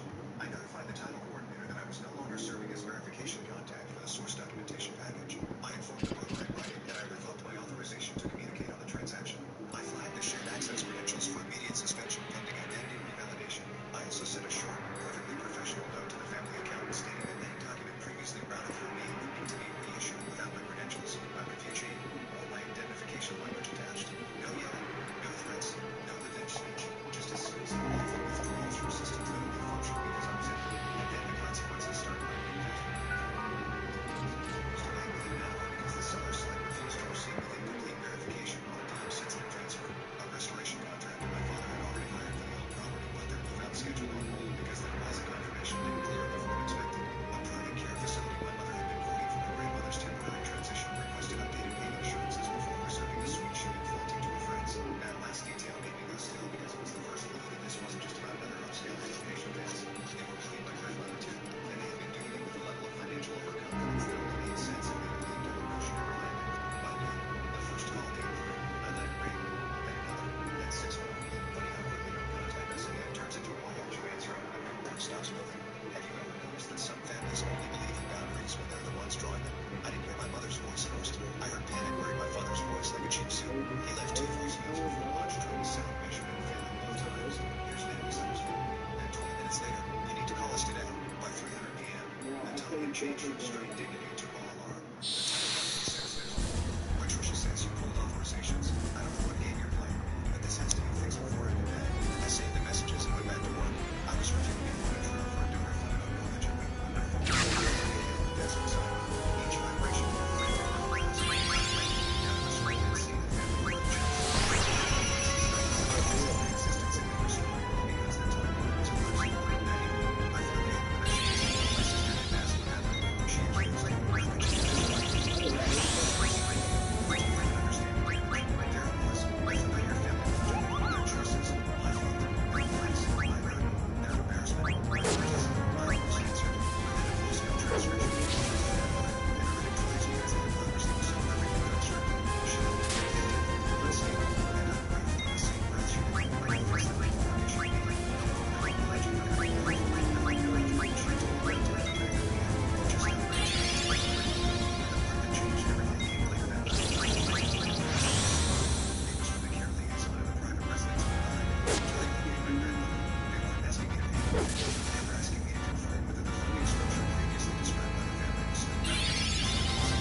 Pokeballs out.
Oh, excuse me.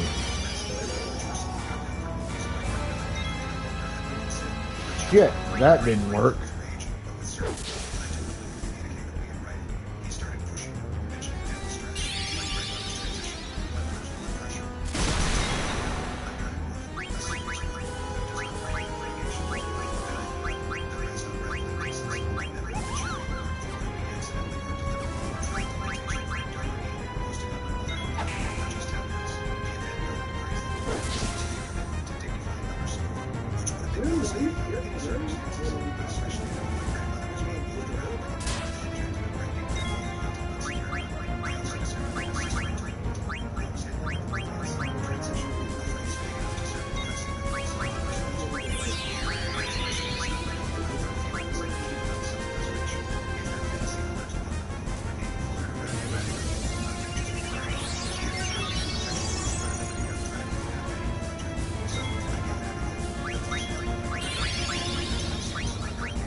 Is he finally beaten? Well, I mean, for now he is, but we'll have to face him again in the future.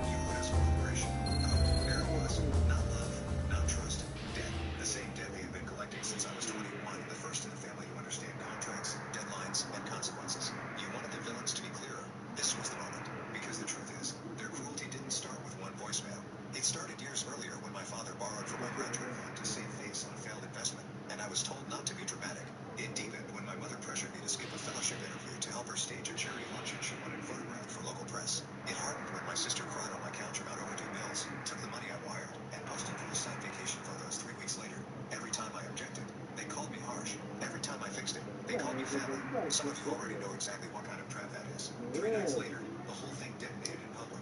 Just not the way my mother expected. Remember that donor event draft? The one she was circulating before she even owned the property she planned to flaunt? It turned out she hadn't canceled the actual committee reception tied to that campaign. She'd only changed the venue back to the charity's historic conservatory and told everyone the location shift was due to logistical refinements. A mutual contact sent me the updated invitation with a single line underneath. You may want to know what's being said about you. I almost ignored it. Then I read the attachment. My mother had been introducing herself to donors as a caregiver under extraordinary strain. A woman carrying both her aging mother's future and the burden of an estranged daughter who has chosen resentment over responsibility. She wasn't just privately cutting me out.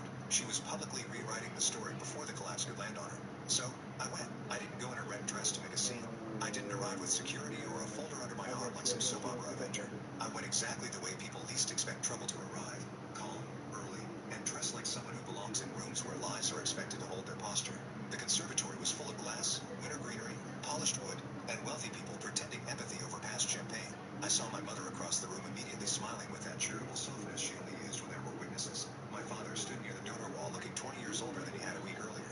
My sister was laughing too loudly beside a trustee I recognized from a regional health board. Then my mother saw me, and for one perfect second, her entire face forgot how to perform. She crossed the room fast, teeth clenched behind a smile. "Why are you here?" she asked, barely moving her lips. I said, "I was invited into the story you've been telling." She tried to guide me toward a side corridor, but 2 women turned to the tension in her voice, so she kept smiling. "This is not the place," I answered just as softly. "You made it the place when you used my name to hold your version together." That rattled her. She hissed that everyone already knew I'd been difficult, unstable, and vindictive since pulling support during a family crisis. I asked whether by support she meant my credibility, my labor, or the authorization she kept using after cutting me off. That landed harder than I thought because my father, standing only a few feet away, looked straight at the floor. My sister rushed in next, all brittle panic and expensive perfume. "Can you not do this here?" she muttered. "Mom is barely keeping it together." I looked at her and remembered every time she had weaponized tears to outsource the consequences of her choices. "Interesting," I said, "because I seem to remember all of you being very committed to moving forward without me." She grabbed my arm. That was her mistake. Not because it hurt, because people saw it. A trustee turned, then a donor couple, then one of the event coordinators who already looked overworked and suspicious. My mother immediately changed tactics and raised her voice half a notch, just enough to sound wounded. Not enough to sound guilty. Ava, please, this is about your grandmother. That line was meant to make me look monstrous if I didn't fold. Instead, I said the quietest thing in the room. Then let's talk about grandma. Silence moves differently in rich spaces. It doesn't slam. It freezes. I asked my mother whether the care residents had been told the deposit relied on a closing that hadn't happened. I asked my father whether the seller knew the old property repairs were more extensive than originally represented. I asked my sister whether she had or had not told people I was still handling compliance after I revoked that will in writing. No screaming, no theatrics, just questions sharp enough to puncture the image they had inflated around themselves. My mother tried to shut me down by calling me cruel. My father said this was private. My sister started crying on command, but by then the wrong people were listening. One trustee stepped closer and asked gently but unmistakably, was Miss Holloway not involved in the transition after all? I turned to him and said, not after I was told not to contact them again. I have the voicemail, the withdrawal notices, and the timestamps if anyone needs clarity. My mother went white, not angry white, cornered white. She knew exactly what mattered in that room. Not morality, not family loyalty, but documented inconsistency. Within minutes, the board chair had pulled her aside. The event coordinator whispered to someone from legal. My father looked like he might be sick. My sister kept saying this was a misunderstanding, but her masquerade was running and not one important was comforting her. That still wasn't the hardest hit. The hardest hit came from a woman I'd met only twice before, an older donor with the kind of money that doesn't need to raise its voice. She looked at my mother and said very evenly, Patricia, your charitable commitments discussed before your own household obligations were stated. It was such a precise sentence that it sliced the room in half, because everybody there understood what it really meant. When she meant performing generosity with money she did not control, while her private obligations were held together by a donor she had just publicly vilified. My mother opened her mouth, then closed it. I left before the spectacle could shape itself, but I didn't leave empty-handed. As I walked out, Graham Pike intercepted me near the coat shed with no trace of his earlier composure. He asked if we could please resolve matters quietly. Quietly, another favorite word people use when they mean before the consequences become permanent. I told him I had no interest in spectacle, only distance and accuracy. He said my parents were now facing the collapse of the property sale. He swept me from the charity board and a possible complaint, misrepresentation stopped to a care contract. I looked at him and said, that sounds serious. Then I took my coat and went home. Let me ask you something. When a family uses your silence as building material for their lies, is speaking of revenge or just self-defense at last? Public embarrassment didn't fix me. It didn't send me dancing through my apartment. Ooh, Coffee of Death, welcome in. Cheap revenge stories like to pretend. Fotis is still here, Cod God, Cod Lady, and Dark Gouda. Playing the scene in the conservatory, not because I regretted telling the truth, but because people like my family trained you feel guilty the moment you stop absorbing the impact for it. All weekend, my phone buzzed with shocking tactics. My father sent a text saying my mother's blood pressure had spiked and that whatever this is had gone too far. My sister wrote 3 paragraphs about trauma, loyalty, and how I was punishing everyone over a communication issue. My mother alternated between silence and brief, venomous messages, implying I had destroyed my grandmother's future out of spite. Not one of them acknowledged the actual order of events. She cut me off. They continued leaning on my role. I withdrew properly and their own false front collapsed under its own weight. I didn't go to therapy with a wise boyfriend who wrapped the lesson up in one sentence. I went because my hands were shaking when I opened my inbox and because I realized something ugly. Even after all this, some part of me still wanted permission to stop rescuing them. I met with a trauma therapist named Dr. Elise Mercer, and she did not flatter me with cliches about empowerment. She asked me one question that launched at my ribs. When did your family first teach you that usefulness was the price of belonging? I sat there for a long time before answering. I was 13 when my mother started making immediate arguments between her and my father because I was the calm one. 16 when I began reading law paperwork out loud because adults in my house preferred optimism to details. 21 when I was told that delaying my plans for 1 year to stabilize the family was over. 28 when I realized there would never be a final emergency, just a rotating cast of disasters tied together by entitlement. Dr. Mercer didn't tell me to forgive. She told me to document my reality so I wouldn't let other people narrate me out of it. So I did. I wrote down the old incidents I'd memorized for years. The graduate fund quietly siphoned, the fellowship opportunities sabotaged, the temporary caregiving duties that turned into unpaid project management for every crisis my parents manufactured. The way my sister learned that tears could move money and labor in her direction faster than honesty ever could. The pattern stopped looking like family chaos and started looking like systematic extraction. Then came the confrontation in the old house. My father asked to meet, said he wanted one adult conversation without shouting. Against my better judgment, I went, but I didn't go alone in the emotional sense. I wrote dates, screenshots, and a mind finally anchored in facts. The house looked hay-packed and haunted. Designer chairs wrapped in moving blankets, art missing from the walls, cracks in the entry trim that had apparently been wired 2 weeks earlier. Now it was. My mother was at the dining table before I walked in, as composed as a defendant who still thinks people like work on the jury. My sister was rallied and furious. So much for a private talk. For the first 10 minutes, they tried revisionism. My mother said that my father said everyone had been under pressure. My sister said my name. They assumed confusion. Then I put printed timestamps on the table one by one. Revocation, correspondence,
Oh, they need to level up so much. To a social worker contact unconnected to my parents' vanity plans.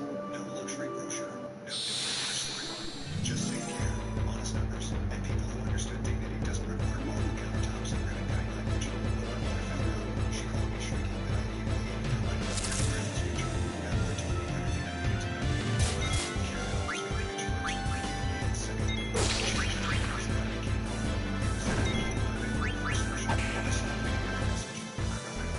she changed my personality came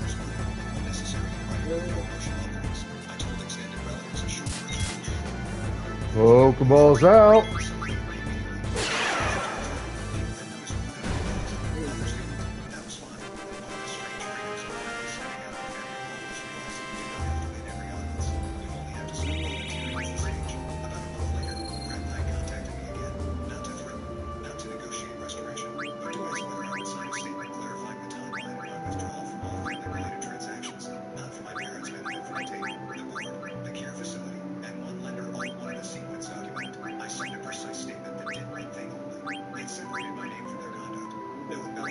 No revenge monologue, just a clean record.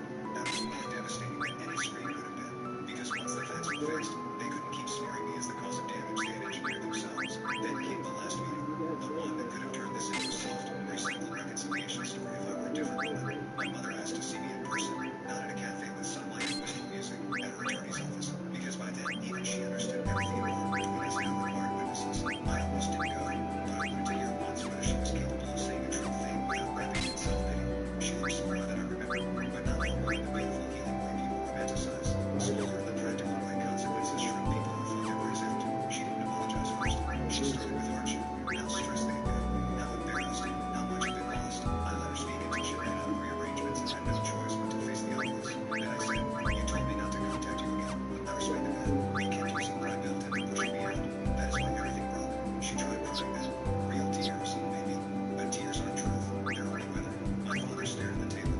My sister wasn't there. Apparently, even she knew the performance would go. Finally, my mother asked the question she should have asked years earlier, though not for noble reasons. She asked, is there and there it was.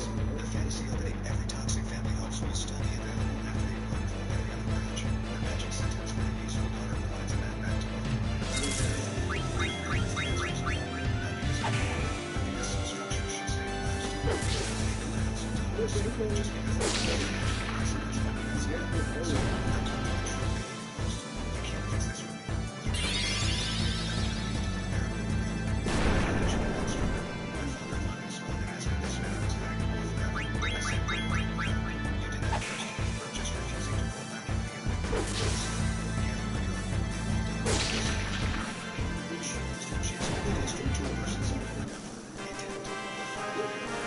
The fact I am not one-shotting things here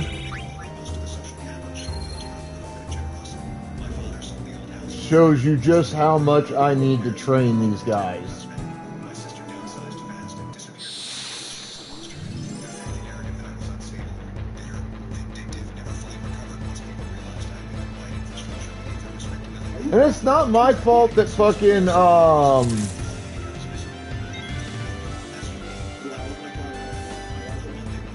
Steiner hasn't been in the group. Like, he kept going off on his own and being a douche, so... Of course he needs to be trained. Sometimes it looks like documentation, boundaries, and a refusal to keep your enemies warm just because they share your last name. Sometimes the deepest revenge is letting people experience the full weight of a life they built on top of your own. I mean, the rest of my guys are already at level 20 plus. Kept using your name and only panicked when the system stopped working without you. Would you have gone back, or would you have let them enjoy moving forward all by themselves? My personal view of the story is that it is not just about family revenge. It is really about the moment someone finally stops being the emotional and financial safety net for people who are useful. What makes Ava's journey powerful is not simply that she got even, but that she chose self-respect, healthy boundaries, and emotional clarity over guilt and silence. The strongest lesson here is that love should not be sacrifice without accountability. Sometimes the healthiest and most positive choices are immediate.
I don't know if they're ready for the road to Trino, so they're going to be training out here.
That was unusual.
Is Grandma mad at me?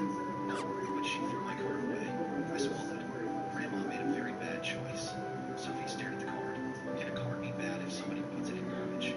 I went into the bathroom and shut the door because I did not want her to see my face. I was incoherent and my mother wanted. She wanted me off the program. She wanted Sophie out of sight.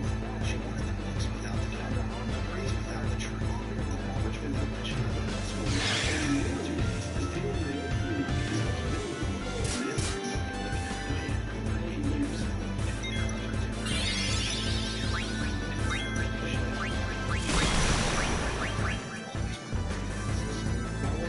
Pokeballs out.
This is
posters. Not the locked meeting room, not my mother losing her chair at the head of the table. The real ending was my daughter understanding that love does not get to watch her front right while I earth you. My mother threw away a library card. I threw away her key.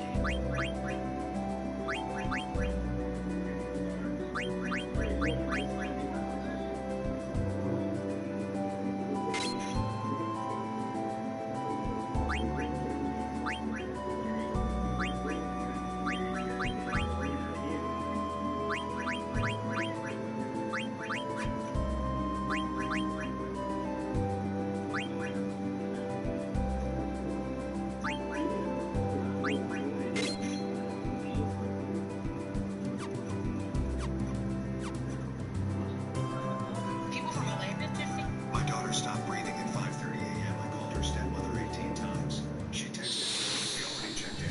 $8,400 sweep. Not rooming you. 6 days in the PICU alone." Then the attending pulled me aside and whispered, "The man who listed himself as next to me is he admired my business. He was the life of my life. Ever since the night terrorism. 4 years to breathing away some man trained. There's a rhythm to it. Nice.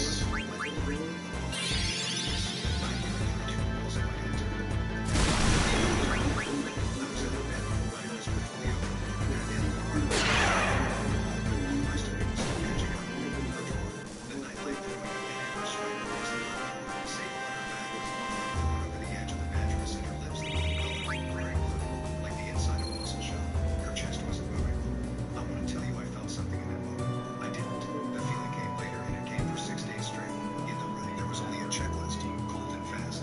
I tipped her chair, cleared her mouth with 2 fingers, put my ear to her face and got nothing back. I started impressions. I had taken the course twice. Once when she was a baby and once after her meals I said, when I decided I would never do it. 32.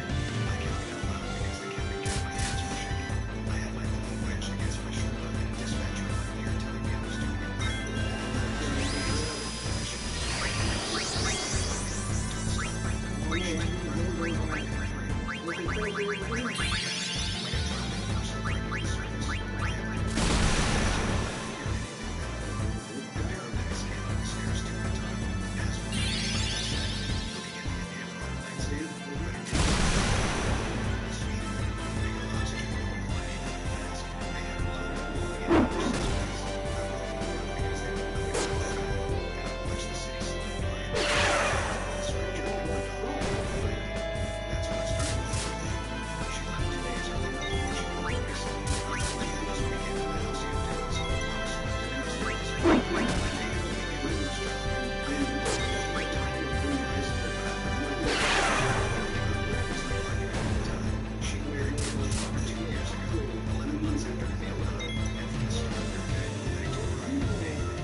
Isn't there the instant your foot is already in the air?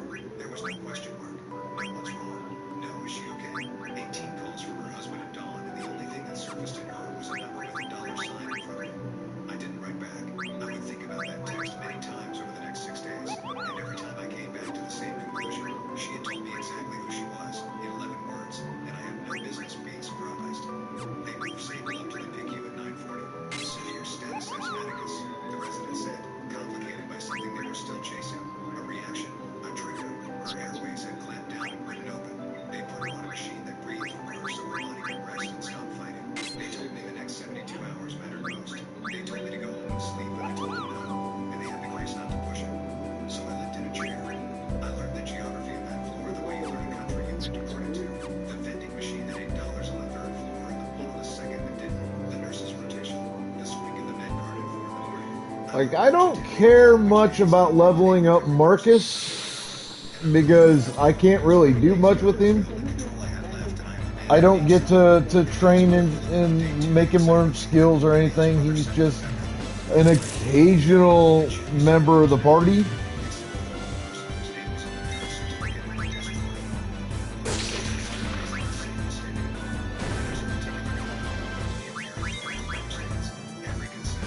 I don't give a shit about him.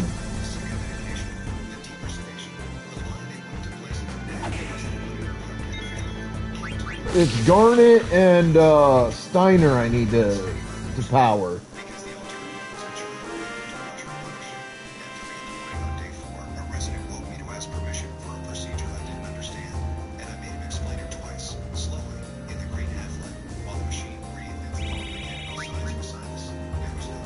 The fact that Marcus is leveling with me is just a bonus.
Whoever filed this either didn't know that or didn't think anyone would check. She said a printed page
Maxine had walked away with a broken wrist and a memory she'll carry forever.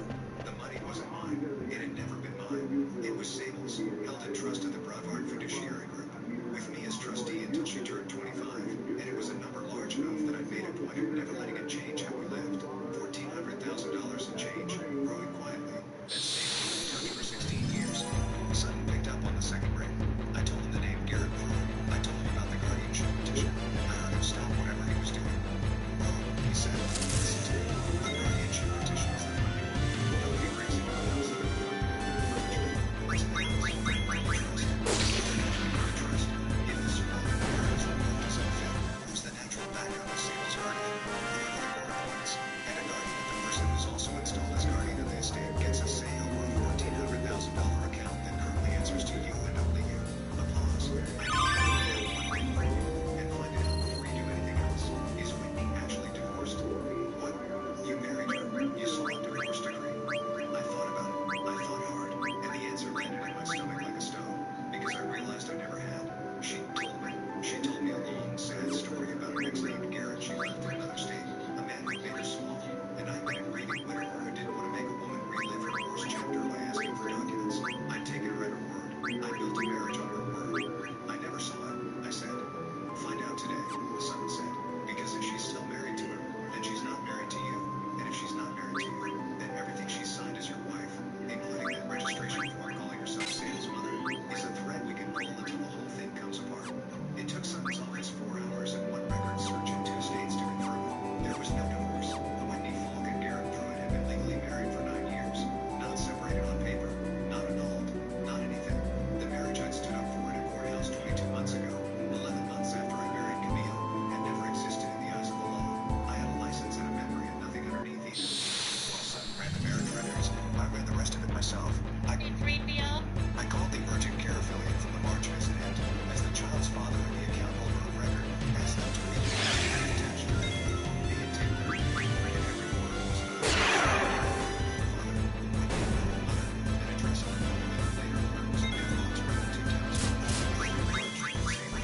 Then I went home to the house radio box, and I went to Whitney's desk, the one drawer she always kept slightly concealed, and I found the architecture of the whole thing. It's my careless contract.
days Alright, since. Not to motherfuckers. to the It's house. that time of the And this motherfucking because the night. locksmith had barely finished when she tried her key and it didn't turn.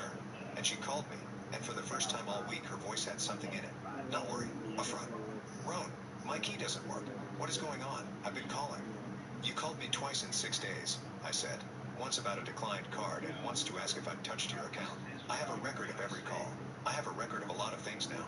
The pause on the line was the longest I'd ever heard from her. Where's Garrett? I said. I'll give her this. She didn't pretend. There's the kind of person who, once the wall Pokeball's comes down, out. doesn't bother running. And Whitney was that So kind. Coffee of How Death, would you know? Goliath, Flat. Not even a question. Really. Cod God, and Darth Gouda. Thank you for remaining pretty much the whole time. You know that because you knew it the day you signed the certificate. The guardianship petition. Appreciate everyone else who showed up. Child I haven't left the side of in 6 days, and there are 40 But hospitals. it's that time of the night. I'm going to try to find somebody to raid into. Every meal I didn't eat. The trust is frozen behind a wall the two of you can't even see, let alone climb. Garrett's name is in every door of this hospital and every record office in this county. Renata Voss is referring the falsified registration to the prosecutor's office Monday, and Sutton is filing for fraud and bigamy the same day. I'm telling you all of this not because you can do anything about it. I'm telling you so you understand there's nothing left to try. It wasn't, she started. It was exactly, I said. 7 months ago, you took a child with a sore throat to an urgent care so you could write a man named Garrett Pruitt onto her life as her father and write yourself on as her mother. You built a paper Sable with paper parents and you waited. And the week the real Sable stopped breathing in her bed, you checked. So be good to yourselves, each other, the planet, everything else. Have fun. Stay the fuck out of trouble. Exercise your rights, responsibilities, privileges, and or duties of wherever you're from. You went there to have an As viewers, She was make sure you show that love and respect to the streamers that you watch, alright? We really do appreciate it. It absolutely makes our day 100%. As streamers, show that same love and respect to your viewers, because, I mean, we can do the job without them, You bet against my daughter. but it wouldn't be any fun, and Down the hall eating a honestly, what the fuck would be the point? field trip. Alright, we're going to try a raid here to see if it... I hung up. Okay, we are going to raid to a... Benedetti? And I'll keep it I short. hope I pronounced that mostly correct. Who's also playing Final Fantasy IX. The emergency hearing was I will be back tomorrow with more FF9, so I will see you motherfuckers then. logs in the hospitals. Until then, this is your immortal Sith Emperor signing the fuck out saying, Walked away with it. later bitches. The guardianship petition was dismissed with prejudice, which is the legal way of saying it can never be brought again. The judge, a tired man named Hollis Beckett, who had clearly seen every kind of human being come through his room, looked at the registration form and then over the top of his glasses at the empty chair where the petitioner should have been, and said, for the record, that the court took an extremely dim view of using a child's medical emergency as an instrument. Then he signed. The county prosecutor took the fraud case, falsifying medical records, attempted fraud against a trust, and the bigamy on top of it. I'm told it will be a while. I'm a patient man now. I learned it in a chair. Whitney's marriage to me was annulled, voided, technically, since there'd never been a marriage to dissolve, which meant she left with exactly what she brought, which was a story and a suitcase. The trust stayed frozen until every flag cleared, and then it went back to doing what it had always done, which was sit quietly in Sable's name and wait for her to grow up. Sable came home one day 9. She doesn't know most of this since she won't for a long time, maybe ever. What she knows is that she got sick, and that I was there, and that a woman she never much liked anyway isn't around anymore, and that we got a different field trip. The two of us, a long weekend at a lake cabin where the only thing that cost $8,400 was the entire week's worth of joy I'd have paid it any amount for. She caught a fish, she named it and then released it, which is the most Sable thing she's ever done. People ask me, the few who